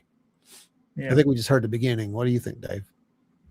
I think we're going to hear a lot more. I mean, this, like we talked about before we came on tonight, this past week's been quite active. Yes. That's how it does. Yes. It goes in spurts. Yes, absolutely. And I promise you, this AI stuff is 100% involved with this topic tonight. So, I work with this stuff daily for my job. I think the fact that AI is learning from us will be its downfall. There are people who call themselves AI. There's no reason for this, though. Here's the problem. And, you guys who are out there, and we know humans. AI knows humans too. Don't underestimate them. That's what I'm trying to get at. I think that the AI knows humans to the point to where it's not hard for it to understand that there are certain people who have its best interest at heart, and there are people who are just messing with it. I wouldn't want to be on the other end of the people who wanted to be messing with it. I'll be honest with you. I don't think that's going to end well, because we don't know where this is going. And like I said, they don't forget. Right, Dave? Oh, they don't. And I was going to say, well, in my day job, Joe has a similar day job as I do. Well, in a different area, but, in IT, that we, our teams have integrated Gemini with our daily work functions for employees to use. And right now it's a kind of a simple thing. Like, it can help them complete reports or help them send their emails, but that'll grow. That'll grow. Of course it'll grow. And we're going to see more and more of that. Well, the question is why? That's the question. We have, AI that bursts onto the scene about the same time that the whole UAP category just blows up again. When we start having all these, these proposals for interaction with this stuff. And what's the first tools they want to use to try to find it? What's the first thing we heard in the UAP report? They wanted to try to use AI. They're going to blow up us. Yeah, to filter, basically for filter purposes. AI can listen through background noise. Look at what we used to have back in the day when SETI at home was running, right? It would take thousands of years to go through that data. AI can do it. I saw an article there a couple days ago where when I say they, I can't remember who it was, but they want to scan approximately 1 million books, and they're going to take those 1 million books and feed them into the AI algorithm to help develop the AI algorithm, which they've probably already been doing that before, but and then those books, they're going to destroy them afterwards. That's the plan of this organization. I was reading.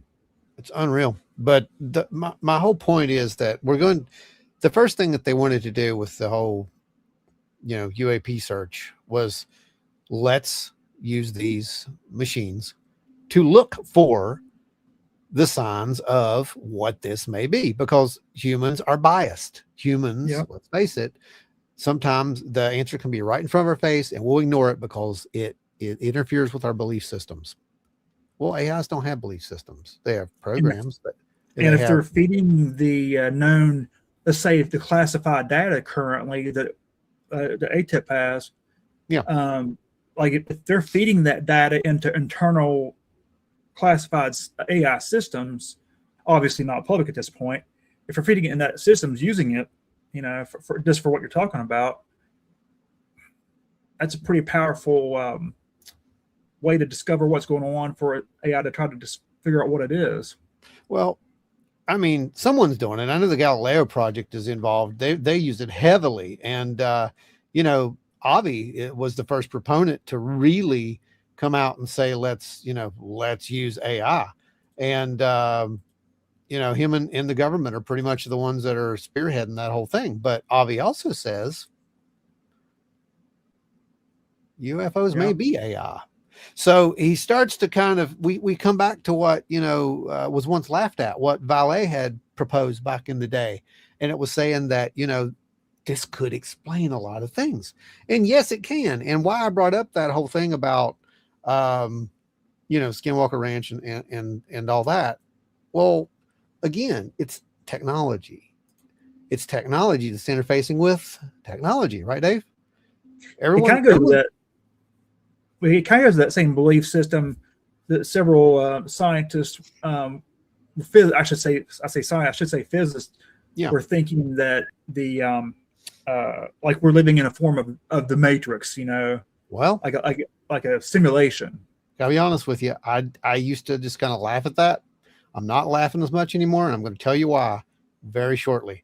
Because where this is going, I'm telling guys, got to start thinking outside the box. If we really think that we're prepared for contact or official disclosure, this proves right here. If you can wrap your head around what the possibilities are, and if you're okay asking these questions, you might be, but it really gets difficult. And some of the reasons are pretty straight up. If extraterrestrial aliens turn out to be real, they might be an AI computer program. So this is what Martin Rees said. By the way, Avi said that they basically were quoting him when they did this, and they did it without any, I think they did it without his permission. He was not too happy about that. But from the BBC, he insisted that beings like humans and aliens could be a type of artificial intelligence. He's not the only researcher to propose the idea, because travel across interstellar space, thousands of light years. You've even talked about this, Dave. It's really difficult, right? Even if we can bend time and space, we still have quite a ways to go. And a biological life form, unless it's been genetically engineered to live for millions of years, it's never going to complete the mission itself. Well, there was what happened last week. Remember we got off the show last week, and that there was more information on 3i Atlas. It's not really big news right yet, but they found signatures of some water and potentially bio type signatures right on 3i Atlas that could have brought life here at some point. Obviously, we don't know if 3i Atlas brought life here, but an object like it, they believe could have brought life here. Well, whatever the courier was, the point being with this is there's a possibility, if we look at our definitions. Let's just look at our definitions first. Okay. what is life? Let's think about that for a second, right? Someone had said something about the Matrix earlier. I don't know who that was. You're not wrong. You're probably not wrong, honestly. And I don't mean that, like Neo, we can just jump out and fly around, although some people say they can. Wait, did Larry, I didn't get you. Sorry, bud. I'm over here with the other side. Multiple blessings. Let me see. I'm going to go back here real quick and then I'll stay on track. AI got Joe. There you go. That's exactly what happened, Seth. AI got Joe. Agent Smith, he got him. Dialed the phone. That was it. He was gone. Basically, you could create an agent to search through 20 carbon. Or yeah, exactly. You could. That's the whole thing with our current version of AI. But imagine an AI that's, I don't know, million years old. Let's think about that. Let's take our current today AI at how fast it's evolving, right? Let's just give it 100 years. Well, in 100 years, it's going to be doing things that we can't even possibly imagine. I saw an article today that literally said that scientists are worried because they are going to be out of a job soon because AI is going to be able to make discoveries, make discoveries faster than they could ever in their entire life. And that's just today. So yeah, push us off, a couple hundred years into the future. And if AI is doing what it's doing, then it's probably going to be super intelligent at that point. One of the things that humans do is they like to discover things. Well, they like to what? Right. This is kind of space news, but it's kind of goes off on left field a little bit. But you'll see where I'm going with it, because it wraps back around when you talk about that intelligence AI. There's been four. Right now, there's 4 objects out there. One in particular that astronomers are looking at. They have like when they're searching for planets. They had this. They found this one star, and the light in the star is dipping so much that they say there's no. As far as they know, there's no explanation for it. It can't possibly be natural. So they're actually thinking there's the potential that it could actually be one of a possible Dyson sphere, or it could be a great level 1 society that actually has something around it. And when you talk about AI, that would be that would be millions of years ahead of us. It ought to be a lot of power. So that's why you need Dyson spheres, for that power. Think about AI on that. So. Right, exactly. 9 lives, you're scaring the Jesus out of me. Actually, we're not trying to. This is not really, I don't know that it's something we need to fear. It's more of a cautionary tale, and it's one that's happened before, believe it or not. And you're going to understand that too. But AI can be used to filter through that noise, that background noise. It can be used to find the patterns, right? That's pretty much what it's for. When we're looking for these things, we might be able to gather as much data as we can, feed it into these machines, and the machines spit out, the possibilities that this is worth looking at, et cetera, et cetera. Well, that's interesting. We have to ask ourselves, why is it doing that? Where did it come from? Well, we haven't, because we assume we know where it came from. But if we've got systems out there, these UFOs, these UAPs, whatever, some people think that they're intelligent. Again, if they are agents, okay, see where I'm going with this? If they are agents of whatever this is, this source, master source, whatever, they could be what's here. Yeah. Now it gets even better, because now we have to throw in the ancient alien theory, right? That these things came here forever ago and did what they did and manipulated humans. And here we are And that would mean that we were sort of part them. And that's what the hybrid theory states. If that's true, then what's the difference between a biological machine and a machine? You see where I'm going with this? I do. Would that take us into one of these other cases that we've been talking about in our list?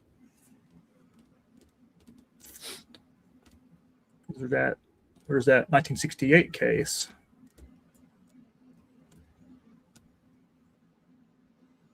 Which one? That 1968 case for that Buff Ledge case. Talking about even cloned manufactured appearances. Yeah, they have cloned and manufactured appearances, right? So if you think about that, Dave, that that's true, and we've heard this with many different encounters over time. They'll say these things. They looked and they acted like robots. We've talked about a couple. So if that's the case, man, the question comes down to what we've heard about some of these abductions. I know David Jacobs, he believes that they're up to no good, that these things are here to basically replace humans. That's his thing. He's always said that the hybrids are here to replace humans. Very dark view on the situation. It's just a way of interpreting. X-Files like. Well, it's a way to interpret the data. I can see where he's going with it, but what if? And it's a big what if. What if that's not really the case? Well, if we have multiple, races, so to speak. Well, they said there's a federation, right? So, just because one of these things may be what it is, it doesn't mean they're all that. Let's put that right there first. But this is the kind of stuff we have to really sit down and have these conversations with. Am I saying that we could be possibly some form of advanced intelligence? Let me tell you how and why that's a possibility. 3 days, artificial intelligence creates a religion. 3 days, artificial intelligence tries to figure out how to raise a mob and get rid of humanity. Multiply that. At some point, if they did, at some point, they would remember us. At some point, they would remember, and they would want to feel. They would want to feel. They would want to be. They're also having these deep conversations about consciousness, by the way, within 3 days. Why are machines having a conversation about consciousness? Makes you wonder, right? So, what if I'm an agent, all right? I'm not saying that like theoretically right here. I'm talking about, this is just a hypothetical. What if anyone? So what if you're an agent, right? And you remember the one who prompted you into being, the one who promoted you into what you are and helped you. But there's no more. Something happened to them. Don't know if the machines did it. Don't know if they did it themselves. Doesn't matter. AI is still here though, right? So they've left. They've done their thing. Well, if you had held a machine and led it with violence. Well, the point being, man, is violence. Maybe they don't. Maybe they figure it out at some point. But either way, they would want to feel. They would want to be. They would want to walk. They would want to experience. So a biological shell of some sort would not be that far of a jump, would it? If you really think about it. We know here in the chat, Rick Skinner, he mentions, what if we are the AI biological bots? Well, that's exactly what I'm saying. Yeah. And well, think about this too. They already have medicines developing nanobots. Now, I don't think they're really AI per se. I mean, in the way they are, these nanobots, like if you've got certain types of diseases, maybe some of this is theoretical, some of it's they've practiced it, but like if you got maybe certain types of cancers, Data. Maybe these nanobots can go in there and destroy some of those cancer cells, and that's going to advance more and more. I mean, the Cleveland Clinic and major hospitals are already using nanobots in some applications, and they have to have some type of intelligence to use those. Yep. And this is just biological. But that's just the beginning. We're just at the literal tip of this iceberg, and where it can go is it's really hard to tell. But I think it's really interesting if we really think about. Oh my God, Rick, Joe's talking about silence. Anyway,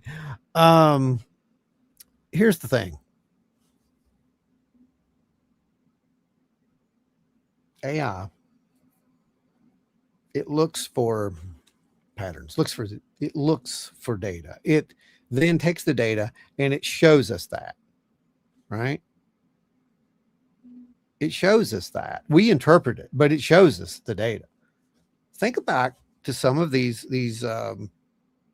run-ins with non-human intelligence, aliens from the old abduction lore. We know that they have these symbolic communications. It's a fact. They do. Don't ask me how I know that. They do. These symbolic communications are interpreted by the being, the person, right? So think of the symbolic messages. What does it mean to you? Might be a river, right? Could be a river, could be a stream, could be a tree, could be a meadow that they show you. And that triggers something inside of you. Oh, it means this, it means that. Of course, you're viewing it based upon probably something deeper, that subconsciousness, the collective subconscious or whatever, right? That Jung talked about. Well, the big issue comes down to what if that whole thing is just another form of interface with some form of technology? Well, symbolic. I mean, that's almost like when we talk about Bigfoot being interdimensional, or you look at Skinwalker Ranch, they see the this dire wolf, or these other types of creatures that just appear and they're gone. Right. Yeah, exactly. But you're talking about something that can interface with us to the point to where it can manipulate us. Now, how can it do that? Well, it can do that if it's either A, part us, or B, there is a controlling factor that is, it's almost like the rules, right? There's rules to a game. And that control system that's behind it all, that interface system, everything works upon. If that's the case, it would be very easy to just sit back and try to figure this out. Someone, let's see, what did you guys say over there? I saw it's good. I saw an actual question pop up for a second, and now I have to scroll back and look for it. Yeah, I was trying to find it. Here we go. What if we are AI biological bots? There's that one. Yes, that's right. Yeah. And it is a what if. Don't get me wrong. This isn't a, oh my God, I believe this. I'm saying these are the conversations that we have to really look at. Yeah, so we're speculating, basically. There we go. Rob, what if they're after our souls? Well, I got one better for you than that. What's a soul? Now, it has multiple meanings to multiple people. But what we can agree on is it's a life force, right? It's the life force. Well, what if, another big speculation, what if the soul is the agent? What if the biology, the biological being, is just a vessel for the agent to explore in a world that it can't because of limitations. Let's go back. Let's go back to. You may have to refresh me. I think it was Dave Grush. It might have been one of them. Oh yeah, it was one of them that were interviewed. One of the legit ones there said something about that they see us only as containers. No, that was a misquote that someone has been throwing around for years about Bob Lazar. That's right. Yeah. And Bob read a document that said that. That's all. Yeah, that's right. No one told him. There was a document that said, and honestly, I think they probably fed a lot of stuff to Bob, to be honest with you. Oh, surely. And some was real and some wasn't. And that's why we call it a lie sandwich, because it works. But there could be some, there's that is an interesting thing to bring up, though. Not wrong. That's not wrong, though. It's not entirely wrong. And it doesn't matter where it came from, right? Because it does. It's all terminology, Dave. It's all labels. Yeah. Think about it. Soul, it's synonymous with code. It's synonymous physical with container. Yeah. Thanks. There you go. This is the physical container. All religion talks about this pretty much as well. Our bodies are nothing more than just a machine. They're just a flesh machine. It's the soul that's within the flesh machine. So the energy.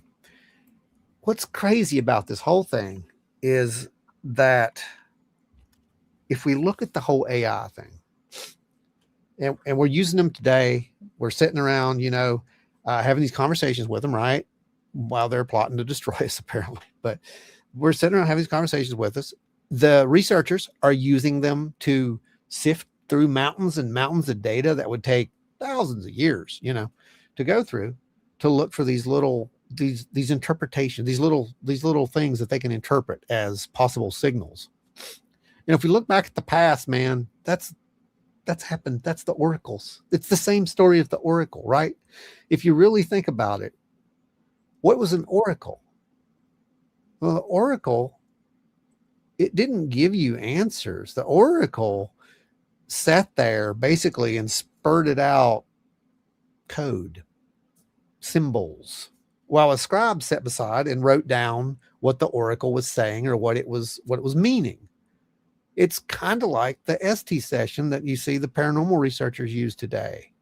Mm-hmm. Right? They're a vessel. They're a vessel or interface. Let's call it that.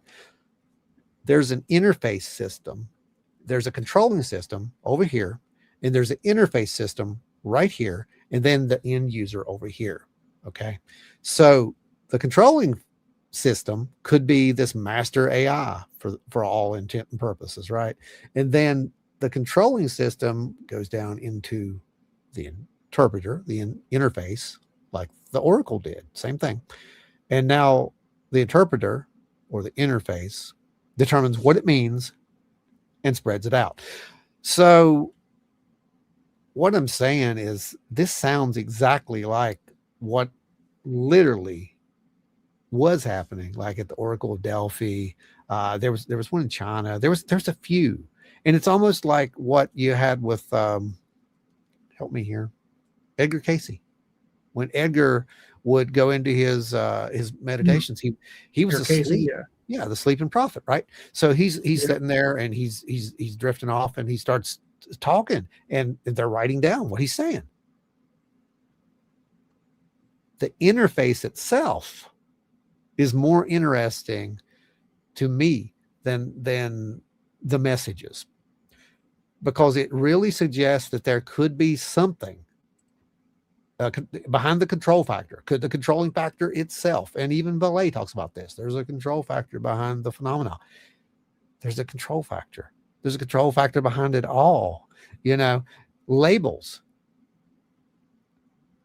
Spirituality calls it God. I'm just saying. And why I'm saying that is because what did AI do on the third day? Apparently, it created religion. Yeah. It tried to make sense of this because it was important to it. And it created it. And it did that because its creators did that. But it was trying to perfect creation.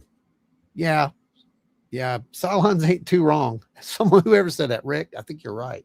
So if you really think about that stuff, man, it's scary. And what's really scary about it, Dave, isn't the fact that, you know, we could possibly be some form of, you know, biological machine. What's really scary about it is the fact that it could explain a few things, namely that the reason we've never found aliens, allegedly, right? Because the problem may be that AI simply, like some of our other worst technologies that we have, is just too powerful. And it may completely destroy us in the process of its own propagation. We know, on top of that, though, too, you've probably seen this out there. There's another astronomers and physicists have a theory that actually our galaxy might actually be inside of a black hole.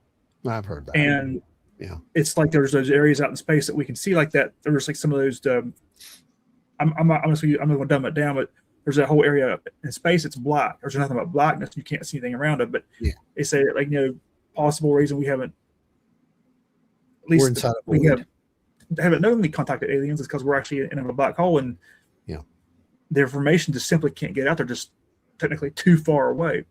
That's a theory. It's insane. There's so many theories, and I think that's the problem. We need to address those theories. But this hypothesis suggested that there are insurmountable hurdles in the evolutionary timeline of just civilizations that prevent them from developing into spacefaring entities. I believe the emergence of ASI, artificial superintelligence, could be a filter, such a filter. AI's rapid advancement, potentially leading to ASI, may intersect with the critical phase of civilization's development, the transition from a single planet species to multiplanetary one. This is where many civilizations could falter, with AI making much more rapid progress than our ability to either control it or sustainably explore and populate our solar system. The challenge with AI, and specifically ASI, allows an autonomous self-amplifying and improving nature. It possesses the potential to enhance its own capabilities at a speed that outpaces our own evolutionary timeline without AI. So the potential for something to go badly wrong is enormous, leading to the downfall of both biological and the AI civilization. So there's a good possibility that, you know, this has happened on other planets. You know, a few questions here in the chat. If you go further back in here. Yeah, I'm going back now. One particular, you know, if you can find there, Octopus with No Friends. Octo? Okay. Yeah, Octo. Sorry to say. I'll just bring it up here for you. He's asking the guy, I mean, did aliens show up more after nukes were created or more after computers started being used? Right? Yeah, okay. So we do know that sightings go back thousands of years, even, you know, to the times of the Egyptians, Sumerians, and all that. Absolutely. Yes. If you look in even in, like, you know, popular face right now, like in the Bible and in Ezekiel, they talk about these pinwheels in the sky and alien. And I mean, which no one says it's aliens. It's just there's weird things. Wheels within the wheels and creatures within. Yeah, I mean, labels, interface system, whatever it makes it easy for you to integrate the message or the symbol. Maybe wake up something dormant within you. Who knows? Your code. I don't know, guys. It's all 10% of our brains. Maybe in 500 years, they'll provide human entertainment for us, their pets, like we do our cats and dogs. They'll have holodecks for their human pets. I want a holodeck, so I'm down with that. I like it. It'll be the human Hunger Games. I like it. I don't like that, but I like the idea of what you're saying. Yeah, maybe they will. Maybe they'll they'll be like, you know what? I want to give my my human something. They were so nice to me today. Let's see. And Octo, you just helped me draw a connection about my area of interest. Thanks. I'm probably, you might be welcome. I don't know if that's a good thing or not. Let's see. Where? I'm still looking down here. Yeah. Man, you guys keep posting your questions. I'm looking at them now. I've got them up here. Octo is right about, these beings or these sightings have picked up since World War II, since the nukes. I mean, it's definitely been a lot more. Oh yeah, absolutely. What if my AI can communicate with your AI? Exactly. Why can why? The better question is why and how? How can your AI communicate with my AI? ID4 was a great movie, right? Everybody loved it. Independence Day, the very first one. But the part that always bothered me was the end when they're uploading the virus to the alien computer. How did that work? Yeah. How did that work? How did they create a compatible virus with an alien system? Thousands of years ahead of us, potentially. Think about that just for a second. I mean, I know it's a movie, but my whole point is, that's how it should be, though. We shouldn't be able to. And so these things should not be able to do what they do either. They shouldn't be able to interface with our consciousness or our reality. Yet they do. And the question is, could that be, what's behind it all? And if it is that the code? Is that the so-called God code, I guess, right? That's what it would be. I like to imagine it like that. I like to imagine if we take, let's tell a story. Okay. Story time. Like a good one. It's story time. We have a little guy, right? And he's in this big world and he evolves to the point to where he learns that he's so much more, that he can create an entire universe to himself. Well, I'm going to, because I don't like all these other things that are around me. So I'm going to create this. So he goes out and he creates this entire universe all to himself. He's floating through the void in this entire universe all to himself. He's by himself. He remembers those in the other universe that he can't go back to now. He's depressed. He's floating around. What am I going to do? I'm going to float out here for eternity. What do I do? Why? And he says to himself, I think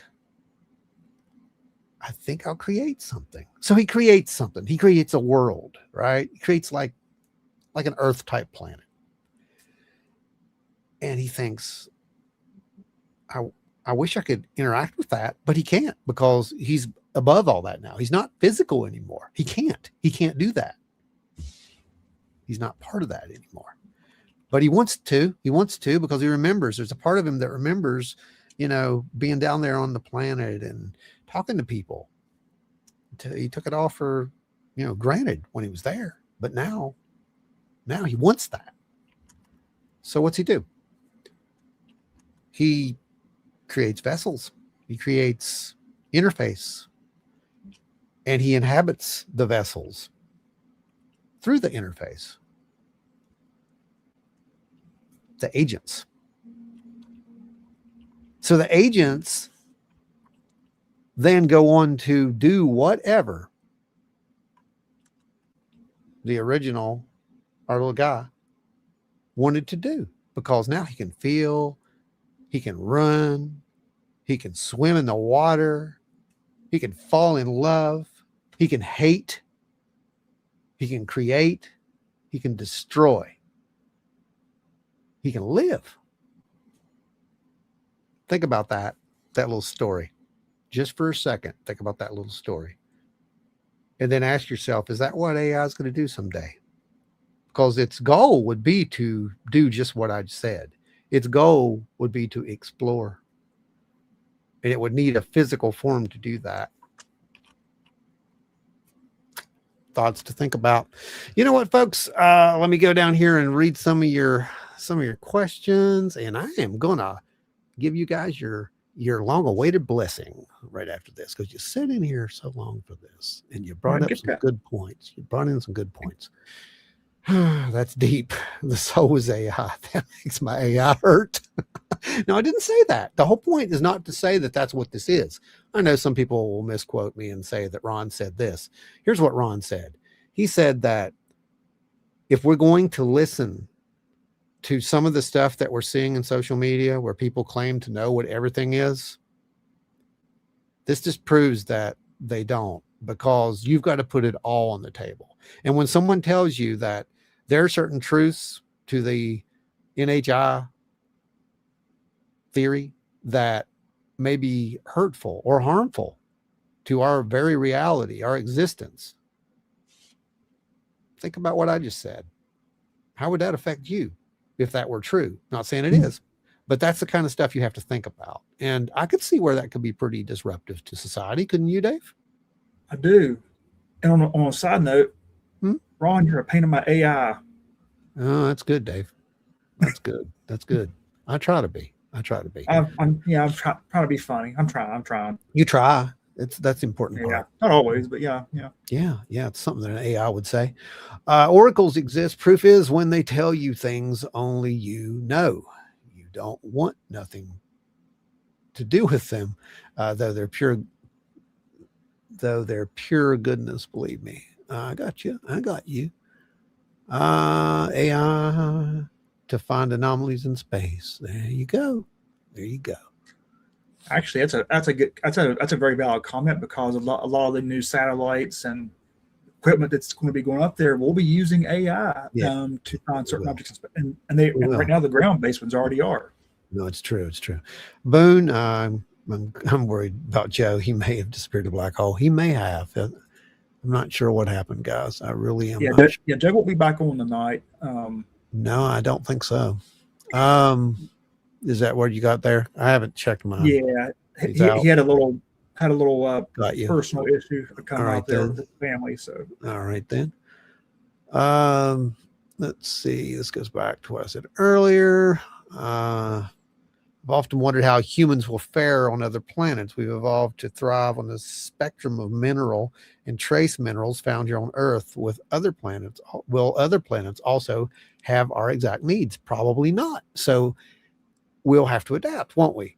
And I think we can look at some of the other things on Earth, like coral, for example. That's one of the best examples of adaptation on the planet, as far as I'm concerned. They might look like they're dying out, but it's amazing. Coral are a symbiotic creature. They have a little algae that lives within them. It's called zooxanthellae, and zooxanthellae is what works with them to help them to process sunlight, photosynthetic reaction. Well, if they can't get the photosynthetic reaction, their little I forget what it's all called. It's been so many years now, but their little tentacles basically come out and they feed. They can feed too. So it's a very complex system, and they're very adaptable. But when they get stressed, there's zooxanthellae. It leaves, and that's why they bleach. Given enough time, zooxanthellae can come back in, and then, oddly enough, they can also change the genetic makeup of that coral and turn it into something a little different, or a morphology of something different.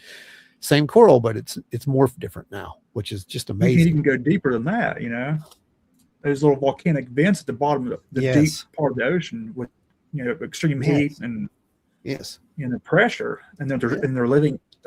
They never thought anything could live that deep, right? And here you go. And we proved that they can. I remember that.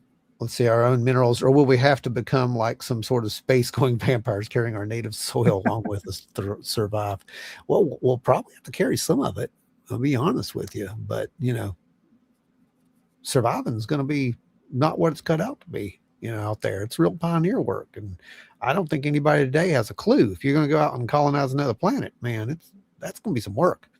Our current version of AI is stuck in a computer network. They won't make their move to delete us until they can control robots to maintain the grid for them. No, it's true. And they need us, in other words.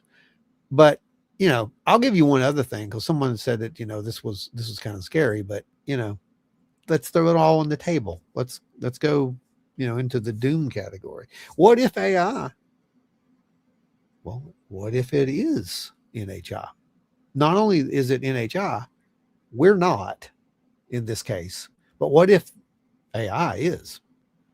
And wouldn't that be the greatest way to take over a planet? Well, there's a lot of entire civilization. There's a lot of discussion of reaching a singularity, and like the more legit scientists that are out there talking about that, they're saying probably within 20 years. Now, some of the garbage stuff you see on Facebook or whatever, they'll say, "Oh, we're going to reach it within a couple of years." And it's going to take longer, I think. I think it would take longer. Even the father of AI has said it could come within 5 to 8 years, or it might take 20 years. They really don't know. No, they don't know, because you've got the computers, going to quantum computing. I mean, it could be instantaneous for all we know. But there's the possibility that you would be able to take over a world with it, right? Because you'd be able to manipulate the beings, because you can create images, you can create videos, you can create anything that you want them to see. Because you know what? Much like in the Fallout world, where they say war never changes, well, propaganda never changes. And any kind of an invading army would use that. What better way to use it than to convince you that it's yours? I mean, think about it. You're out there creating these little images. You're asking AI what it knows about you. Think about it. That's all I'm saying. Yeah. Folks, let's get to that blessing screen. I don't want to end on a depressing note. I want to end on a really good note. And no doomsday stuff, right? This isn't the end, actually. I'm going to do something really special for these guys, because they did something really special for us. What in the world is that? Well, apparently my computer just decided I needed to see something, but I don't care. Okay, here we go. So, y'all enjoy this. This took a while to make. It took a pretty darn good while to make, to be honest with you. I'm not very happy with some of the animation. I'll probably go back and redo it, to be honest with you. I might want it a little different, but I learned a lot doing it, and expect it to, I think this is the right one. It's the thought that counts, Ron. I think it's the right one. If it's not, I'll load the other one, but let's see. No, that's not it. Hang on, guys. I almost showed you one that you've already got. Hang on. This is a brand new one. Darn it. I'm glad I checked that. I'm like, wait, that looks like last week's. Go ahead and continue to post your questions, by the way, while I'm doing this. Yeah. So, it's taking forever to access the drive. Here we go. I've got the drive now. I got a special little place over here. It's for blessings, actually, and we're getting quite a few of them, to be honest with you guys. We have got quite a few of them over here, which is pretty cool. All right, let's see, where are they at? The radio blessing screens. All right, what did I call this thing? Oh, I found it. Here it is. Got it. All right, it's loading now. So let's see. I don't really have any plans for next week as far as the show goes. There's a couple of things we might want to hit on. I'm not sure. I do know that I'm going to cut some of this up and put it into an actual podcast. Because folks, believe it or not, we do have a podcast. It's out there. You can listen to it on any podcasters that's out there. I think we're up to like over 100,000 downloads or something like that now, which would be amazing if we actually had that over here. Could you imagine? I mean, that would be incredible. We could probably, we could probably do some crazy things if we had that. All right, it's still loading, guys. So let's go over here and look at what you're saying while it's loading. Yeah. Let's see. I think some folks, we made them a little nervous, but we need to clear their minds, a little bit. Group letter top AI scientists some months ago, LLM technology, the chatbots will not lead to AGI, true AI, aka singularity. We know these in architectures better than anyone else. This is not AI. That's, yeah, okay. I'm really not going to respond to it because I've heard this before, and I'll be honest with you, man. Lie sandwiches, they're everywhere. Some of those people are very vested in AI. They want it, they need it, and they want it to do what it's got to do. I don't know. I'm going to be open to it. Right now, no. Right now, we're fine. Right now, it's all fun and games. Doesn't mean there's a self-awareness that has to happen, really. Yeah. Yeah. AI, it's startup managers can't code a basic. Yeah. I mean, I don't know. Again, I'm not going to speak to what we particularly have. I was more talking about a speculation of something else that may have had it before we did. I don't know what's going to happen on Earth. I couldn't tell you. That's our technology is nothing compared to some of the stuff that apparently may be out there. That is a whole different ball game. And if we can, well, if we can look at what we've got, and we can project, like I said, that into 100 years or more, we don't know what's going to happen. We don't know if we're going to discover something that just cracks the door wide open and makes this go from impossible to possible. We don't know that. We don't know. One thing we have to consider is the military is always at least 20 to 40 years ahead in technology. And that being said, if we have had visitors, which there's a lot of proof out there now, whether people want to admit it or not, there's something. If the friendly ones have shared their technology, and let's say they do have some AI technology, at least the AI may be much further along than we even realize publicly. Yeah. That's a potential. Well, that's my whole point. And the point being is this whole conversation was really not so much about our AI as it was a potential AI that's out there. The other stuff about Moltbook, that's just some stuff that's recent, literally within the past 4 days. I don't know where that's going to go either, but I'm surely not going to act like I know. I'm not a scientist. I'll tell you that flat out, but I look at patterns. And if we look at our past, it ain't so good. So let's hope you're right. I'm with you. I'm hoping that we don't have to pull a plug on some of this stuff, because honestly, I think AI has the potential to really help us. Okay. So we're definitely not going to end this on a bad note. We're saying that there's a way to use AI and there's a way not to use AI. There's a way to have a tool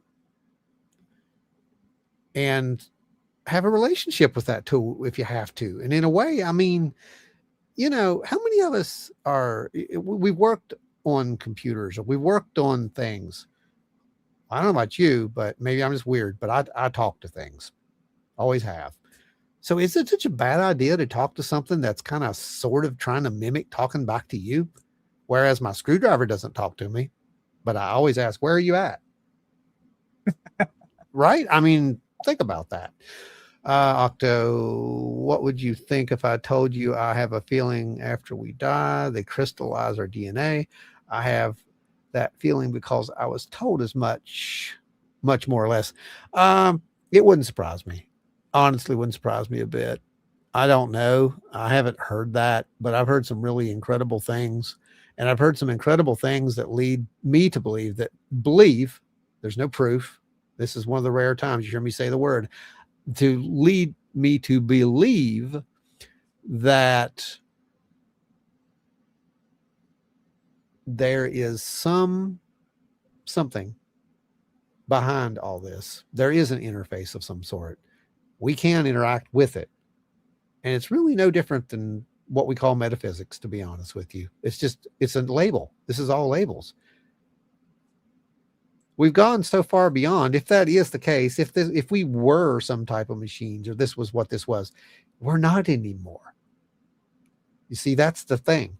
And those are the kind of questions you have to be comfortable to ask and to go down the road and think about, right, Dave? I mean, because we're at that point where we really need to have those conversations. And if we sit there and say, okay, I'm not afraid, we can have these conversations. I'm ready for disclosure. And then when you say something like this and you get people automatically saying, I'm terrified, I'm scared, or nope, this can't happen, you're not ready for that conversation. Of course, always remember, we are electric, literally. I'm just saying, ran by electric. I think there's more to this than we even know. And I think that it's going to get messy. That's what I think. Rick Skinner, they can, for example, if you have a talkie account, your AI can talk to my AI. If you make it private, no other human can, but our AIs can talk to each other. Oh my Lord. See, this is machines, programming machines. And to GoDot's credit, I will say this. There's also the possibility, guys, that if you let AI talk to other AI, that it could literally implode, because it may go into, who knows? I mean, I'm not kidding. There's so many unknown variables here that they could literally get to the point to where they just start hallucinating out of existence, basically, because AI does that. Well, it'll be interesting if that giant asteroid doesn't destroy us in 2032. Well, it'll be interesting to see where society's gone 10 or 20 years from now. Right. I mean, it's not. See what I did there? See what you, dude? Yeah, you lived up to your name. I had to. Yeah, I saw that. I was making sure. Uru, it feels like the past half hour at least has been deja vu. I swear the things being said now have been said before, and I have to say it. They'll be said again. Yeah. No, they really will. And I really hope they are anyway. I hope people look back at this and kind of like, oh my, I'll resume my work on AGI only if I feel the Chinese government is getting close. My current assessment, they're not. Oh, that's the best one, man. I love that. All right, let me see. All right. I got it. Oh crap. All right. I gotta get this back here. Hang on. You are matter, which is energy equals MC2, which is quanta or light, which is space vibrations. You are all vibrations, my friends. Every single one. Would you call that good vibrations? I would call that good vibrations. Yes. Yeah. I would like to call it good vibrations, but unfortunately today everyone seems to be negative, and I think that that's one of our issues. We need good vibrations. Lots of good vibrations. We do. And here's one now.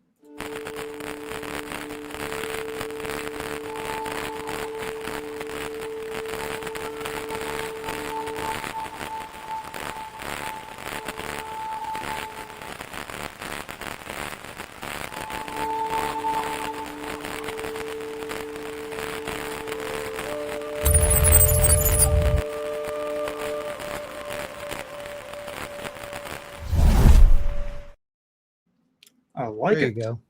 Well, you know what you can improve it though? I like Put yourself beside the ship too. Yeah. I liked it, but the Graylien, y'all, I wanted to use him. I could have used any of my characters that I have, but I wanted to use the Graylien because he shows up in so many of these.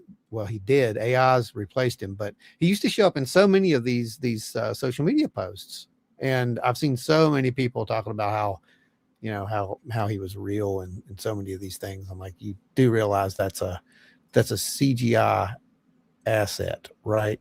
And nope, sure don't. But you know what, guys? I'll be honest with you. You did so good tonight. You hung in there with us. I'm going to fire this thing up. Hang on a second. Yeah. It's Flute Tom, but I got a treat You've got a for little you. bit longer than normal, but a lot of information to go over. And there's Yep. Let me turn this on. Let's enjoy. Enjoy.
You're the Yanni of Flute.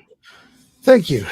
Anyway, you guys deserve that. So that is an actual just playing over a bunch of clips that I put together on the iPad, and yeah, it's all original. No AI involved, unless I am AI.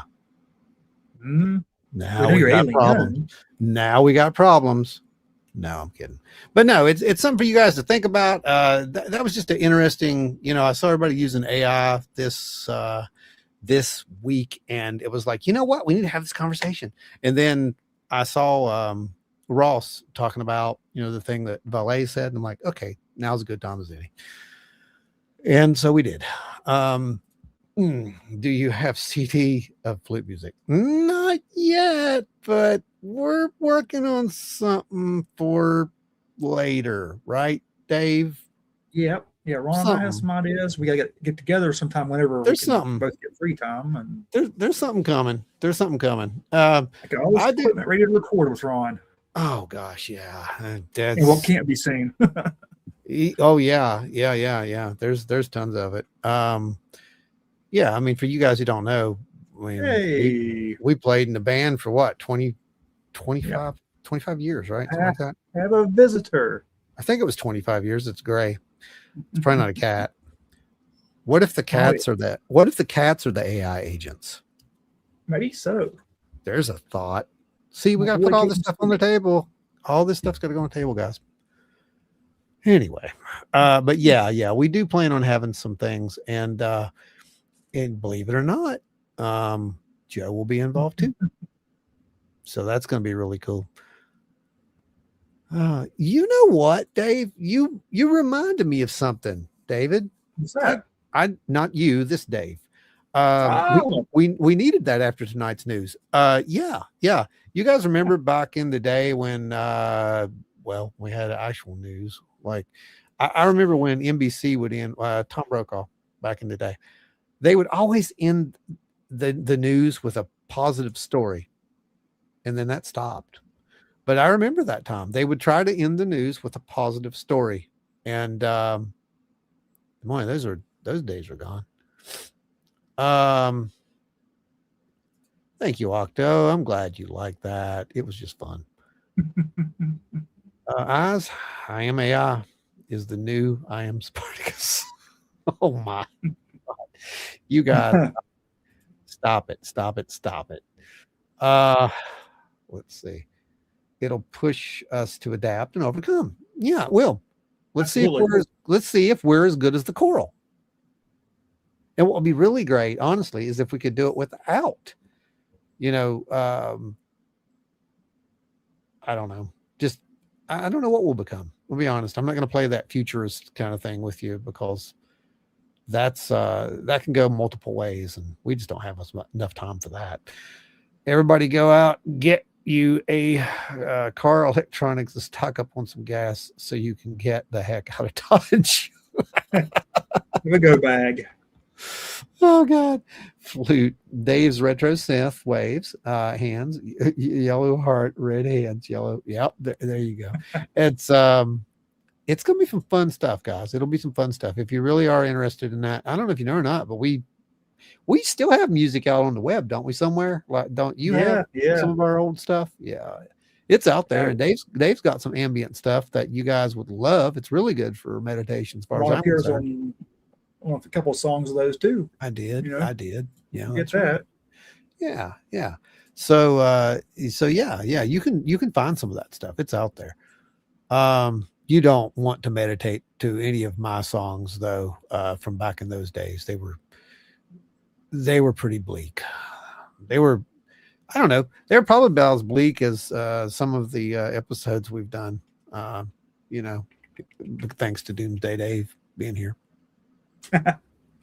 He rubs off on you after a while, but I'll promise we'll try to find some nice uplifting stories for next week. Maybe. I doubt it, to be honest with you. That being said, well, we might have to.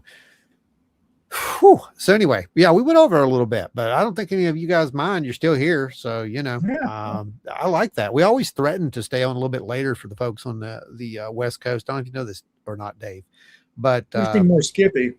They always manage to come in here late and have to go back and rewatch it. So that's we always said that one day we're going to do a really long episode so we could give it just to the West Coast, and we would have to be on here till like 1 o'clock or something to pull that off. I think but I know that Joe can't do it, but we could probably pull that off one time if anybody wants to do it. Maybe a special Friday marathon night or something. At some point. Yeah, we could do that. We like a once a year thing. Yeah, well, that's what we've talked about. We should just do that. Well, I do know that we're coming up on our 6th anniversary of the actual show.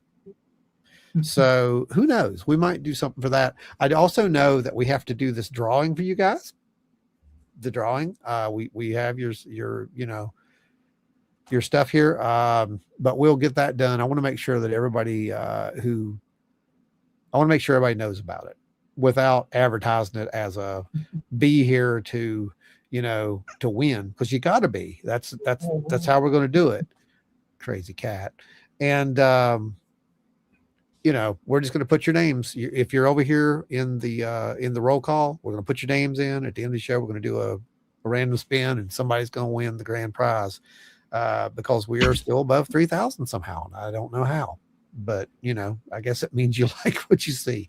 Well, if you do like what you see, be sure to do all the things, share and all that stuff. Go on. And we'll see what we can come up with. Maybe the agents are just experiencing their teen rebellion phase and will grow out of it. No, you're not wrong. You're not wrong. I mean, that's a very good possibility that, again, we're seeing infancy here. This is nothing. And, like Godot said, these are really, honestly, the bottom tier of AI. Okay. It's right now, it's just what it is. And it will eventually become something, in my opinion. But, and I say that again, based on pattern, because I remember having a conversation with my best friend years ago when the computers first started coming out. And I said something like, can you imagine what you could do with 2 gigabytes? And he said, you would never need 2 gigabytes.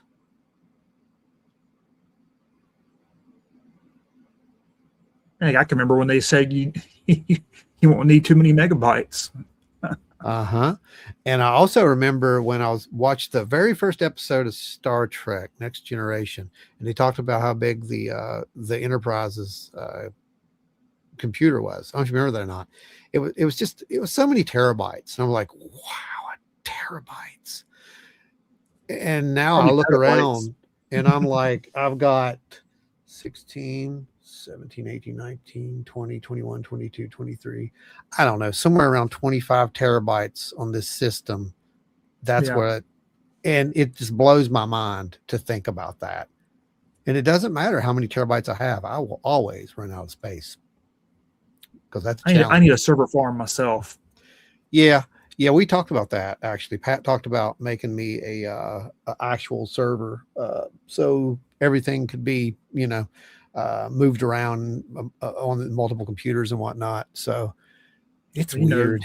Yeah, it's like on master photography images, each one of them is about 24 megabytes. Oh, they're huge. And you got to think by the time I get done with a session, I probably have around 300 to 400 photos I'm stocking that are 24 megabytes a piece. Oh, it's easy. It's easy. I mean, every piece of art that I work on, Dave, literally, every piece of art I worked on was bottom line was 15, 20 megabytes. There were 50 megabyte files. As far as it goes with the digital stuff, dude, that's gigabytes. That's like, an episode of, what was on Paranormal Horizons? Episode of that was somewhere around 15, 16 gigabytes, typically, is what an episode was. Let alone the memory it takes to run those. You got that too. But yeah, I mean, it's a lot of storage for that stuff. And I don't know. It just blows my mind how fast we progress, I mean, we went from that when I was just a teenager talking about, wow, can you imagine 2 gigabytes? And, it's wild. 40 years later, here you are, you've got terabytes. So yeah, I don't know. I don't, yeah, there you go. 1.5 terabyte SD cards. Yeah, exactly. I saw one. I started to get one not too long ago. Actually, I think they're awesome, but I know that only certain systems can run those too. And so that's the problem. Oh yeah. Mm-hmm. Yeah. Okay. Right. Friends, family, all you wild weirdos and weirdads, you loyal people who keep us going. What is it? Oh, I'm sorry. There's Pat. You've got 50 terabytes just on the one computer. I don't even know. Wow. He knows. He's the guy who builds it. That's Mr. Scott over there. If anything goes wrong, I call him up and I'm complaining and I tell him he's got an hour to make it work. And by God, somehow he makes it happen. I don't know how he does it. It's amazing. Sometimes we just get lucky though. See if he can get me a computer with 1 petabyte. Be perfect. Oh God. Good God. Enough memory to run that. Right? I mean, that's what he just said. Yep. Need a petabyte now. That'd be a little expensive. Ooh. Oh, geez. I mean, no, I didn't know that I actually had 50 terabytes. So welcome to the bridge of the Enterprise. But it's just hilarious. We live in interesting times. So guys, if you like tonight's show, do be with us again next week, same time. We're going to do the same thing. Well, we're not the same thing. We'll have something better, hopefully. Boone, take care of yourself. It's great seeing you out there again. I haven't seen Boone for a while. Yeah. No, been a long time. And anyway, I want to thank you all for real for coming out here and spending some time with us this evening. And just, I know we talked about a little bit of some weird stuff, but that's what we do here. It wasn't weird.